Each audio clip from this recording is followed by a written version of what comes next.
ಇವತ್ತಿನ ಸಮಸ್ಯೆ ಬಗ್ಗೆ ನಾವು ಮಾತಾಡಬೇಕಾಗಿರೋದು ಹಲವಾರು ಕಡೆ ನೀವು ಕೇಳಿರ್ತೀರಾ ಥೈರಾಯ್ಡ್ ಡಿಸಾರ್ಡರ್ಸ್ ಬಗ್ಗೆ. ಸೊ ಇದ್ರಲ್ಲೇನೆ ಹೆಚ್ಚು ಕಡಿಮೆ ಆಗ್ತಾ ಇದೆ. ಈ ಥೈರಾಯ್ಡ್ ಗ್ರಂಥಿಯಿಂದ ಹಾರ್ಮೋನ್ಸ್ ರಿಲೀಸ್ ಆಗುವಂತದ್ದು ನಾವು ನೋಡ್ಬೇಕಾದ್ರೆ T3 ಮತ್ತು T4 ಅಂತ ಹೇಳ್ತೇವೆ. ಈ ಎರಡು ಕರೆಕ್ಟ್ ಆಗಿ ಬ್ಯಾಲೆನ್ಸ್ಡ್ ಆಗಿ ಸರಿಸಮವಾಗಿ ಉತ್ಪತ್ತಿ ಆಗಬೇಕಾದ್ರೆ ನಿಮ್ಮ ಮೆದುಳಲ್ಲಿರೋದು ಪಿಟ್ಯೂಟರಿ ಗ್ಲ್ಯಾಂಡ್ ಅಂತ ನಾವು ಹೇಳ್ತೇವೆ, ಮಾಸ್ಟರ್ ಗ್ಲ್ಯಾಂಡ್. ಸೊ ಈ ಮಾಸ್ಟರ್ ಗ್ಲ್ಯಾಂಡ್ ಇಂದ ಥೈರಾಯ್ಡ್ ಸ್ಟಿಮ್ಯುಲೇಟಿಂಗ್ ಹಾರ್ಮೋನ್ ಅಂತ ಬರುತ್ತೆ, TSH. ಸೊ ಇದು ಸರಿಯಾಗಿ ಉತ್ಪತ್ತಿ ಆಗದೇ ಇದ್ದಾಗ ಥೈರಾಯ್ಡ್ ಡಿಸಾರ್ಡರ್ಸ್ ನಾವು ನೋಡ್ತೇವೆ. ಅದರಲ್ಲೂ ಕೂಡ ನೀವು ಕಾಮನ್ ಆಗಿ ಕೇಳಿಸುವಂತದ್ದು ಹೈಪೋಥೈರಾಯ್ಡ್ ಅಥವಾ ಹೈಪರ್ ಥೈರಾಯ್ಡ್. ಸೊ ಥೈರಾಯ್ಡ್ ಅಲ್ಲಿ ಇನ್ಫ್ಲಮೇಷನ್ ಆದಾಗ, ಯಾವುದೇ ರೀತಿ ಇನ್ಫೆಕ್ಷನ್ಸ್ ಆದಾಗ ಹಾರ್ಮೋನ್ಸ್ ಅಲ್ಲಿ ಹೆಚ್ಚು ಕಡಿಮೆ ಆಗ್ತಾ ಬರುತ್ತೆ. ಇದರಿಂದ ಹಲವಾರು ಸಮಸ್ಯೆಗಳು ನಾವು ನೋಡ್ತೇವೆ. ಸೊ ಹೇರ್ ಫಾಲಿಂಗ್ ಆಗ್ಬೋದು, ತೂಕ ಕಡಿಮೆ ಆಗೋದು, ಜಾಸ್ತಿ ಆಗೋದು, ಮುಟ್ಟಲ್ಲಿ ಹೆಚ್ಚು ಕಡಿಮೆ ಆಗ್ತಾ ಬರೋದು, ಅಥವಾ ಇದರಿಂದ ನಿಮಗೆ ಬಂಜೆತನಕ್ಕೆ ಲೀಡ್ ಆಗ್ಬೋದು, ಚರ್ಮ ನವೆ ಆಗ್ತಾ ಇರುತ್ತೆ, ಡ್ರೈನೆಸ್ ಆಗ್ತಿರುತ್ತೆ. ಸೊ ಇದಕ್ಕೆ ಹೋಮಿಯೋಪತಿನಲ್ಲಿ ನಾವು ಹಲವಾರು ಮೆಡಿಸಿನ್ಸ್ ಕೂಡ ಹೇಳ್ತೇವೆ, ಅದರಿಂದ ಇಂಪ್ರೂವ್ಮೆಂಟ್ಸ್ ಆಗುವಂತದ್ದು ಇದೆ. ಸೊ ನ್ಯಾಟ್ರಮ್ ಮ್ಯೂರಾಟಿಕಮ್ ಅಂತ ಹೇಳ್ತೇವೆ, ಕೆಲ್ಕೇರಿಯಾ ಕಾರ್ಬೋನಿಕಮ್ ಅಂತ ಹೇಳ್ತೇವೆ, ಕೆಲ್ಕೇರಿಯಾ ಮ್ಯೂರಾಟಿಕಮ್ಸ್ ಅಂತ ಹೇಳ್ತೇವೆ, ಅಯೋಡಿನಮ್ ಅಂತ ಹೇಳ್ತೇವೆ.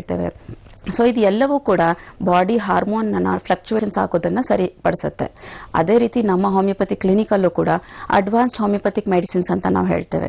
ಸೊ ಇದರಲ್ಲಿ ಬಾಡಿ ಮಾನಸಿಕವಾಗಿ ಮತ್ತು ದೈಹಿಕವಾಗಿ ಹಾರ್ಮೋನ್ಸ್ ನ ಫ್ಲಕ್ಚುಯೇಷನ್ಸ್ ಆಗೋದನ್ನ ಬಾಡಿ ನೈಸರ್ಗಿಕವಾಗಿ ಹಾರ್ಮೋನ್ಸ್ ನ ಉತ್ಪತ್ತಿ ಆಗ್ತಾ ಬರ್ತಾ ಹೋದ್ರೆ ನಾರ್ಮಲ್ಸಿಗೆ ಬರ್ತಾ ಹೋಗುತ್ತೆ. ಲೈಫ್ ಲಾಂಗ್ ಮೆಡಿಸಿನ್ಸ್ ಅಂತಾನು ತಗೊಳ್ಳೋ ಅವಶ್ಯಕತೆ ಇರೋದಿಲ್ಲ. ಸೊ ಒಂದ್ಸತಿ ಆದಷ್ಟು ಬಂದು ಭೇಟಿ ಮಾಡಿ ನಿಮ್ಮ ರಿಪೋರ್ಟ್ಸ್ ಎಲ್ಲ ಏನಿರುತ್ತೆ ಇದನ್ನ ನೋಡಿದಾಗ ನಮಗೆ ಮೆಡಿಸಿನ್ಸ್ ಕೊಡೋದಕ್ಕೂ ಹೆಲ್ಪ್ ಆಗುತ್ತೆ. ಮೆಂಟಲಿ ಮತ್ತು ಫಿಸಿಕಲಿ ಇಂಪ್ರೂವ್ಮೆಂಟ್ಸ್ ಬರೋದಕ್ಕೆ ಕಂಪಲ್ಸರಿ ಒನ್ಸ್ ವಿಸಿಟ್ ಮಾಡಿ ನಮ್ಮ ಹೋಮಿಯೋಪತಿಗೆ. ನಮ್ಮ ಹೋಮಿಯೋಪತಿ ಆರೋಗ್ಯ ಸಂಜೀವನಿ. ನಮಸ್ಕಾರ. ನಮ್ಮ ಹೋಮಿಯೋಪತಿ ವಿಶೇಷ ಕಾರ್ಯಕ್ರಮಕ್ಕೆ ನಿಮ್ಮೆಲ್ಲರಿಗೂ ಆತ್ಮೀಯವಾದಂತಹ ಸ್ವಾಗತ, ಸುಸ್ವಾಗತ. ನಮ್ಮ ಹೋಮಿಯೋಪತಿಯ 20 ಶಾಖೆಗಳು ಕರ್ನಾಟಕ ಮತ್ತು ಮಹಾರಾಷ್ಟ್ರದಲ್ಲಿ ಲಭ್ಯವಿದೆ. ಕರ್ನಾಟಕದ ಬೆಂಗಳೂರಿನಲ್ಲಿ, ಮಲ್ಲೇಶ್ವರಂ ಮತ್ತು ಜಯನಗರದಲ್ಲಿ, ಮೈಸೂರು, ಹಾಸನ್, ಶಿವಮೊಗ್ಗ ಮತ್ತು ಉಡುಪಿಯಲ್ಲಿ, ಹಾಗೂ ಹುಬ್ಬಳ್ಳಿ, ದಾವಣಗೆರೆ ಮತ್ತು ಗುಲ್ಬರ್ಗದಲ್ಲಿ. ಹಾಗೂ ಇವತ್ತಿನ ಕಾರ್ಯಕ್ರಮದಲ್ಲಿ ನಾವು ಮೈಗ್ರೇನ್ ಬಗ್ಗೆ ಮಾತನಾಡ್ತಾ ಇದ್ದೀವಿ. ಮೈಗ್ರೇನ್ ಅಂದ್ರೆ ಏನು, ಯಾವ ರೀತಿಯ ಮೈಗ್ರೇನ್ ಇರುತ್ತೆ, ಮೈಗ್ರೇನ್ ಇಂದ ಉಂಟಾಗುವ ಸಮಸ್ಯೆಗಳು, ಪರಿಹಾರ, ಈ ಎಲ್ಲರ ಬಗ್ಗೆ ಮಾಹಿತಿಯನ್ನ ತಿಳಿಸ್ಕೊಡೋದಕ್ಕೆ ನಮ್ಮೊಟ್ಟಿಗೆ ಡಾಕ್ಟರ್ ಸ್ನೇಹ ಅವರಿದ್ದಾರೆ. ಬನ್ನಿ ಅವರನ್ನ ಕಾರ್ಯಕ್ರಮಕ್ಕೆ ಸ್ವಾಗತಿಸೋಣ. ನಮಸ್ಕಾರ ಡಾಕ್ಟರ್, ಕಾರ್ಯಕ್ರಮಕ್ಕೆ ಸ್ವಾಗತ ತಮ್ಗೆ. ನಮಸ್ಕಾರ ಡಾಕ್ಟರ್ ಸ್ನೇಹ ಅವರೊಟ್ಟಿಗೆ ತಾವು ಮಾತನಾಡೋದಕ್ಕೆ ಬಯಸಿದ್ರೆ ಹಾಗೂ ಮೈಗ್ರೇನ್ ಬಗ್ಗೆ ಸಾಕಷ್ಟು ವಿಚಾರಗಳನ್ನ ತಿಳ್ಕೊಳ್ಳೋದಿದ್ರೆ ಸ್ಕ್ರೀನ್ ಮೇಲೆ ಸ್ಕ್ರಾಲ್ ಆಗ್ತಾ ಇರುವಂತಹ ಟೆಲಿಫೋನ್ ನಂಬರ್ಗೆ ಕಾಲ್ ಮಾಡಿ ಡಾಕ್ಟರ್ ಸ್ನೇಹ ಅವರೊಟ್ಟಿಗೆ ಮಾತನಾಡಿ. ಡಾಕ್ಟರ್, ಮೊದಲಿಗೆ ಮೈಗ್ರೇನ್ ಅಂದ್ರೆ ಎಲ್ಲರೂ ತಲೆನೋವು ಅಂತ ಅನ್ಕೊಂತಾರೆ. ಆಕ್ಚುಲಿ ಮೈಗ್ರೇನ್ ಅಂದ್ರೆ ತಲೆನೋವಿನ? ಮೈಗ್ರೇನ್ ಅನ್ನುವಂಥದ್ದು ಒಂದು ರೀತಿಯಾದ ತಲೆನೋವು ಅಂತ ಹೇಳ್ಬೋದು. ಸೊ ಮೈಗ್ರೇನ್ ಅನ್ನುವಂಥದ್ದು ನಾವು ಕಾಮನ್ ಆಗಿ ಅರ್ಧ ತಲೆನೋವು ಅಥವಾ ಒನ್ ಸೈಡೆಡ್ ಹೆಡೇಕ್ ಅಂತ ಏನ್ ಹೇಳ್ತೀವಿ, ಅದಕ್ಕೆ ನಾವು ಮೈಗ್ರೇನ್ ಅಂತ ಅನ್ನುವಂಥದ್ದು. ಸೊ ನಾರ್ಮಲ್ ಆಗಿ ತಲೆನೋವು ಅಂದಾಗೇನೆ ಒಂದು 50 ರೀತಿಯಾದ ತಲೆನೋವುಗಳನ್ನು ನಾವು ನೋಡ್ತಾ ಹೋಗ್ತೀವಿ. ಅದರಲ್ಲಿ ಮೈಗ್ರೇನ್ ಕೂಡ ಒಂದು.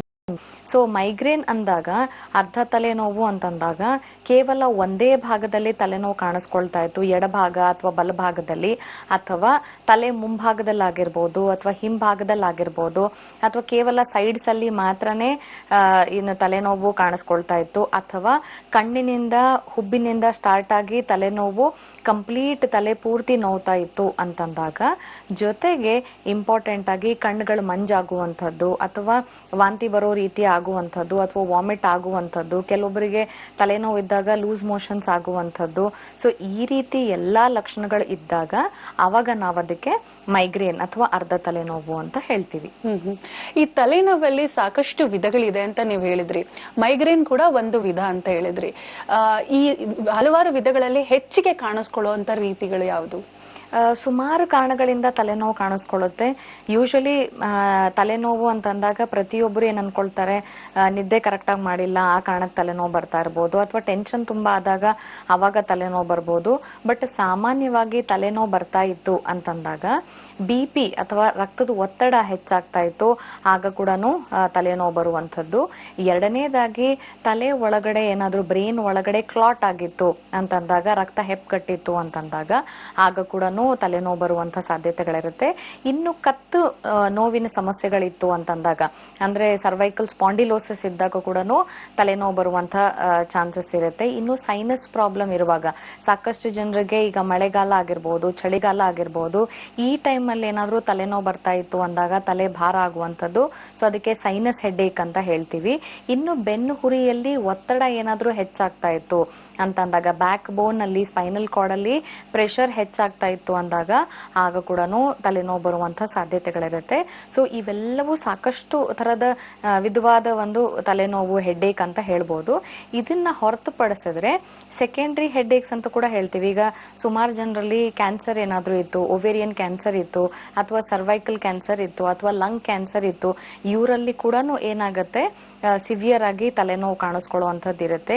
ಇನ್ನು ಬ್ರೈನ್ ಅಲ್ಲಿ ಇಂಜುರಿ ಏನಾದ್ರೂ ಆಗಿತ್ತು, ರಕ್ತ ಹೆಪ್ಪುಗಟ್ಟೋದ್ ಅಷ್ಟೇ ಅಲ್ಲದೇನೆ ಅಕಸ್ಮಾತ್ ಆಗಿ ಈ ಮೆನಿಂಜೈಟಿಸ್ ಅಂತ ಹೇಳ್ತೀವಿ ಅಥವಾ ಬ್ರೈನ್ ಫೀವರ್ ಅಂತ ಏನ್ ಹೇಳ್ತೀವಿ, ಸೊ ಆಗ ಮೆದುಳು ಜ್ವರ ಅಂತ ಹೇಳ್ತೀವಿ, ಸೊ ಅದರಲ್ಲಿ ಕೂಡ ತಲೆನೋವು ಕಾಣಿಸ್ಕೊಳ್ಳುತ್ತೆ. ಸೊ ಇವೆಲ್ಲವೂ ಹೆಡ್ಏಕ್ಗೆ ಟೈಪ್ಸ್ ಅಂತ ಹೇಳ್ಬೋದು. ಇದನ್ನ ಹೊರತುಪಡಿಸಿದ್ರೆ ಈ ಮೈಗ್ರೇನ್ ಅನ್ನುವಂಥದ್ದು ಯಾವ ರೀತಿ ವಿಭಿನ್ನವಾಗಿರುತ್ತೆ ಅಂದ್ರೆ, ಜನರಲಿ ಬೇರೆ ಎಲ್ಲಾ ತರದ ತಲೆನೋವು ಏನಾಗುತ್ತೆ ಶಾರ್ಟ್ ಪೀರಿಯಡ್ ಅಲ್ಲಿ ಬರುವಂತದ್ದು, ಅಂದ್ರೆ ಕೇವಲ ಒಂದು ಅರ್ಧ ಗಂಟೆ ಇರುವಂತದ್ದು, ಅಥವಾ ಬೇರೆ ಅಂಗಾಂಗಗಳಿಂದ ತಲೆನೋವು ಕಾಣಿಸ್ಕೊಳ್ತಾ ಇರುತ್ತೆ. ಸೊ ಈ ಮೈಗ್ರೇನ್ ಅಲ್ಲಿ ಏನಾಗುತ್ತೆ ಅಂತಂದ್ರೆ, ತಲೆ ಭಾಗದಲ್ಲಿ ಯಾವಾಗ ರಕ್ತ ಸಂಚಾರ ಕರೆಕ್ಟ್ ಆಗಿ ಆಗಲ್ವೋ, ಅಥವಾ ಅಲ್ಲಿನ ನರಗಳು ಏನಾದ್ರೂ ವೀಕ್ ಆಗ್ತಾ ಇತ್ತು, ಅಂದ್ರೆ ಕಣ್ಣಿನ ನರಗಳು ವೀಕ್ ಆಗುವಂಥದ್ದು, ಕಿವಿ ನರಗಳು ವೀಕ್ ಆಗುವಂಥದ್ದು, ಸೊ ಈ ರೀತಿ ಆದಾಗ ಈ ಮೈಗ್ರೇನ್ ಸಮಸ್ಯೆ ಅಥವಾ ಅರ್ಧ ತಲೆನೋವು ನಾವು ನೋಡುವಂಥದ್ದು. ಜೊತೆಗೆ ಈ ಮೈಗ್ರೇನ್ ಏನಾಗುತ್ತೆ ಅಂದ್ರೆ, ಕೆಲವೊಬ್ಬರಿಗೆ ಪ್ರತಿ ವಾರಕ್ಕೂ ಒಂದ್ಸತಿ ಬರುವಂಥದ್ದು, ಕೆಲವೊಬ್ಬರಿಗೆ ಪೀರಿಯಡ್ಸ್ ಟೈಮ್ ಅಲ್ಲಿ ಹೆಣ್ಮಕ್ಳಲ್ಲಿ ಮಾತ್ರನೇ ಕಾಣಿಸ್ಕೊಳ್ಳುವಂಥದ್ದು, ಅಥವಾ ಪ್ರತಿನಿತ್ಯ ಬೆಳಗ್ಗೆ ಎದ್ದಿದ ತಕ್ಷಣನೇ ತಲೆನೋವು ಬರುವಂಥದ್ದು, ಬಿಸಿಲಿಗೆ ಹೋಗಿದ ತಕ್ಷಣನೇ ತಲೆನೋವು ಕಾಣಿಸ್ಕೊಳ್ಳುವಂಥದ್ದು. ಸೊ ಪದೇ ಪದೇ ತಲೆನೋವು ಬರ್ತಾ ಇತ್ತು, ನೋವಿನ ಮಾತ್ರೆಗಳು ಅಥವಾ ನೋವಿನ ಬಾಮ್ಗಳು ಏನಿರುತ್ತೆ, ಸೊ ಅವುಗಳನ್ನು ಹಚ್ಚಿದಾಗ ಮಾತ್ರನೇ ತಲೆನೋವು ಕಡಿಮೆ ಆಗ್ತಾ ಇತ್ತು ಅಂದ್ರೆ ಆವಾಗ ಅದಕ್ಕೆ ನಾವು ಅರ್ಧ ತಲೆನೋವು ಅಂತ ಹೇಳ್ಬೋದು. ಸಾಕಷ್ಟು ಜನರಲ್ಲಿ ಏನಾಗುತ್ತೆ, ತಲೆನೋವು ಇದೆ ಅಂದಿದ ತಕ್ಷಣ ಇಮಿಡಿಯೇಟ್ಲಿ ಟೀ ತೆಗೆದುಕೊಳ್ಳುವಂಥದ್ದು ಅಥವಾ ಕಾಫಿ ತೆಗೆದುಕೊಳ್ಳುವಂಥದ್ದು, ಆ ತಕ್ಷಣಕ್ಕೆ ಒಂದ್ ಸ್ವಲ್ಪ ತೀವ್ರತೆ ಅಥವಾ ಇಂಟೆನ್ಸಿಟಿ ತಲೆನೋವು ಏನಿರುತ್ತೆ ಅದೊಂದ್ ಸ್ವಲ್ಪ ಕಡಿಮೆ ಆಗುತ್ತೆ, ಮತ್ತೆ ಪ್ರಾರಂಭಿಸ್ತಾ ಇತ್ತು ಅಂದಾಗ ಆಗ ಖಂಡಿತವಾಗ್ಲೂ ಅದಕ್ಕೆ ನಾವು ಮೈಗ್ರೇನ್ ಅಂತ ಹೇಳ್ತೀವಿ. ಸೊ ಫ್ರೀಕ್ವೆಂಟ್ ಆಗಿ ಪದೇ ಪದೇ ಅರ್ಧ ತಲೆನೋವು ಕಾಣಿಸ್ಕೊಳ್ತಾ ಇತ್ತು, ಜೊತೆಗೆ ಸುಮಾರು ವರ್ಷಗಳಿಂದ ಇತ್ತು, ಕೇವಲ ನೋವಿನ ಮಾತ್ರೆ ತೆಗೆದುಕೊಂಡಾಗ ಮಾತ್ರ ಕಡಿಮೆ ಆಗ್ತಿತ್ತು ಅಂದ್ರೆ ಆಗ ಅದಕ್ಕೆ ನಾವು ಮೈಗ್ರೇನ್ ಅಥವಾ ಅರ್ಧ ತಲೆನೋವು ಅಂತ ಹೇಳ್ತೀವಿ. ಓಕೆ, ಮತ್ತಷ್ಟು ಮಾತುಕತೆಯನ್ನ ಮುಂದುವರಿಸೋಣ ಮೇಡಮ್. ಆದ್ರೆ ಅದಕ್ಕೂ ಮುನ್ನ ಒಂದು ಕರೆ ಇದೆ, ಸ್ವೀಕರಿಸೋಣ. ನಮಸ್ಕಾರ. ಹಲೋ, ನಮಸ್ತೆ ಮ್ಯಾಮ್. ನಮಸ್ತೆ ಮ್ಯಾಮ್, ನಿಮ್ಮ ಹೆಸರು? ನನ್ನ ಹೆಸರು ರಶ್ಮಿ ಅಂತ, ನಾನು ಬೆಂಗಳೂರಿಂದ ಕಾಲ್ ಮಾಡಿದ್ದೀನಿ. ಓಕೆ. ನನ್ನ ಏಜ್ ಬಂದು 28 years. ಓಕೆ, ಒಂದ್ ನಿಮಿಷ ಡಾಕ್ಟರ್ ಹತ್ರ ಮಾತಾಡಿ. Okay ma'am. ಹಲೋ. ಹಲೋ, ನಮಸ್ತೆ ರಶ್ಮಿ ಅವರೇ, ಹೇಳಿ. ನಮಸ್ತೆ ಮ್ಯಾಮ್, ನನ್ನ ಹೆಸರು ರಶ್ಮಿ ಅಂತ. ಹೇಳಿ. So ನನ್ಗೀಗ 28 years. 3 months ಮುಂಚೆ ನನಗೆ PCOD ಇಂದ ಡಯಾಗ್ನೋಸ್ ಆಯ್ತು ಮ್ಯಾಮ್. ಓಕೆ. ಬಟ್ 3 months ಇಂದ ನನಗೆ ಕಂಟಿನ್ಯೂಸ್ ಆಗಿ ಹೆಡ್ಏಕ್ ಕೂಡ ಸ್ಟಾರ್ಟ್ ಆಗಿದೆ. ಬಿಕಾಸ್ ನಾನು ಕಂಟಿನ್ಯೂಸ್ ಆಗಿ ಸಿಸ್ಟಮ್ ಮುಂದೆ ಕೆಲಸ ಮಾಡ್ತೀನಿ.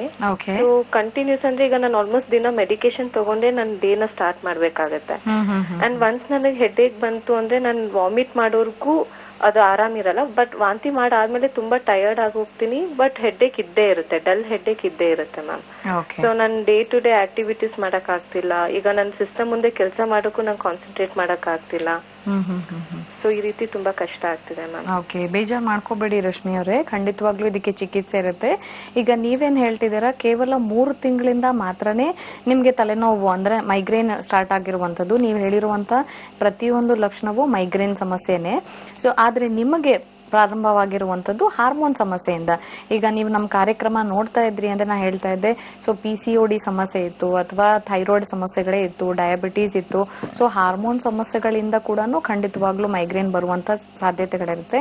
ಆದ್ರೆ ನಿಮ್ಗೆ ಸ್ಟಾರ್ಟ್ ಆಗಿರುವಂತದ್ದು ಕೇವಲ 3 ತಿಂಗಳಿಂದ ಮೈಗ್ರೇನ್ ಇದ್ರೂ ಕೂಡ ನೀವು ಆಲ್ರೆಡಿ ಪ್ರತಿದಿನ ಇರ್ತಾ ಇದೆ, ಬೆಳಗ್ಗೆ ಎದ್ದ ತಕ್ಷಣ ನೀವು ಮೆಡಿಸಿನ್ಸ್ ತೆಗೆದುಕೊಂಡೇ ನೀವು ಕೆಲಸ ಮಾಡ್ತಿದ್ದೀರಾ ಅಂತಂದಾಗ ಅದು 3ನೇ ಹಂತದಲ್ಲಿರುವಂತ ಮೈಗ್ರೇನ್ ಇರುತ್ತೆ.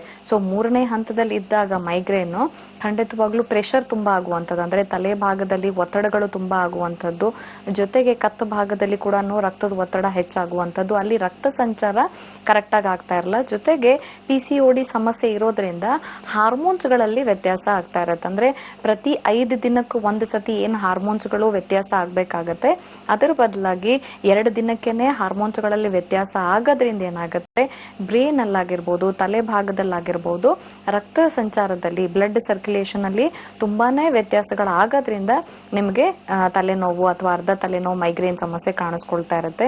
ಬಟ್ ಕಂಟಿನ್ಯೂಸ್ ಆಗಿ ನೀವು 3 ತಿಂಗಳಿಂದ ಮೆಡಿಸಿನ್ಸ್ ಉಪಯೋಗಿಸ್ತಾ ಇದ್ದೀರಾ ಅಂತ ಹೇಳ್ತಿದ್ದೀರಾ. ಬರೀ ನೋವಿಗೆ ನೀವು ಮೆಡಿಸಿನ್ಸ್ ತೆಗೆದುಕೊಳ್ತಾ ಇದ್ರಿ ಅಂದ್ರೆ ಖಂಡಿತವಾಗ್ಲೂ ಮೈಗ್ರೇನ್ ವಾಸಿ ಆಗಲ್ಲ. ಯಾಕಂದ್ರೆ ಮೈಗ್ರೇನ್ ಒಂದು ಕಾಯಿಲೆ ಇರೋದ್ರಿಂದ ಯಾವ ಕಾರಣಕ್ಕಾಗಿ ಬರ್ತಾ ಇದೆ, ಸೊ ನಿಮ್ಮಲ್ಲೀಗ ಹಾರ್ಮೋನ್ಸ್ ಅಲ್ಲಿ ವೇರಿಯೇಷನ್ಸ್ ಆಗೋದ್ರಿಂದ ಬರ್ತಾ ಇದೆ. ಸೊ ಅದಕ್ಕೆ ನೀವು ಚಿಕಿತ್ಸೆ ತೆಗೆದುಕೊಳ್ಬೇಕಾಗತ್ತೆ. ಜೊತೆಗೆ ನೀವು ಹೇಳ್ತಾ ಇದ್ರಿ ಕಂಪ್ಯೂಟರ್ ಮುಂದೆ ಕಂಟಿನ್ಯೂಸ್ ಆಗಿ ನೀವು ಕುತ್ಕೊಂಡು ಏನು ಕೆಲಸ ಮಾಡ್ತಾ ಇದ್ದೀರಾ ಅಂತ. ಸೊ ಅದರಿಂದ ಏನಾಗುತ್ತೆ ಅಂದ್ರೆ ಕಣ್ಣಿನ ಸುತ್ತಲೂ ಸಣ್ಣ ಸಣ್ಣ ಮಾಂಸಖಂಡಗಳಿರುತ್ತೆ, ಮಸಲ್ಸ್ ಇರುತ್ತೆ, ಇವುಗಳು ಸ್ಟ್ರೇನ್ ಆಗೋದ್ರಿಂದ ಇವುಗಳಿಗೂ ಕೂಡ ಒತ್ತಡ ಹೆಚ್ಚಾಗೋದ್ರಿಂದ ಏನಾಗುತ್ತೆ ಕಣ್ಣಿನ ನರಗಳು ವೀಕ್ ಆಗ್ತಾ ಹೋಗುತ್ತೆ. ಸೊ 2 ಕಾರಣದಿಂದ ನಿಮ್ಗೆ ಅರ್ಧ ತಲೆನೋವು ಕಾಣಿಸ್ಕೊಳ್ಳೋದ್ರಿಂದ ಬೇಗನೆ ಅದು 3rd ಸ್ಟೇಜ್ ಅಲ್ಲಿ ಕಾಣಿಸ್ಕೊಳ್ತಾ ಇದೆ. ಖಂಡಿತವಾಗ್ಲೂ ಇದಕ್ಕೆ ನಮ್ಮ ಹೋಮಿಯೋಪತಿಯಲ್ಲಿ ಚಿಕಿತ್ಸೆ ಇರುತ್ತಮ್ಮ. ಸೊ ರಶ್ಮಿ ಅವರೇ ಒಂದ್ಸತಿ ಬಂದು ನಮ್ಮ ಹೋಮಿಯೋಪತಿಯಲ್ಲಿ ಬಂದು ಕನ್ಸಲ್ಟ್ ಮಾಡಿ ನಿಮ್ಗೇನು ಪ್ರತಿನಿತ್ಯ ತಲೆನೋವು ಬರ್ತಾ ಇದೆ, ಜೊತೆಗೆ ಕಂಟಿನ್ಯೂಸ್ ಆಗಿ ಏನು ನೋವಿನ ಮೆಡಿಸಿನ್ಸ್ ತೆಗೆದುಕೊಳ್ತಿದ್ದೀರಾ, ಈ ನೋವಿನ ಮೆಡಿಸಿನ್ಸ್ ಗಳಿಂದ ಖಂಡಿತವಾಗ್ಲೂ ನೀವು ಶಾಶ್ವತವಾಗಿ ದೂರ ಇರೋದಕ್ಕೆ ನಾವು ಹೆಲ್ಪ್ ಮಾಡ್ಕೊಡ್ಬೋದಮ್ಮ. ಮ್ಯಾಮ್ ನಾನು PCODಗೆ ಹೊರಗಡೆ ಟ್ರೀಟ್ಮೆಂಟ್ ತಗೊಂತಾ ಇದ್ದೀನಿ.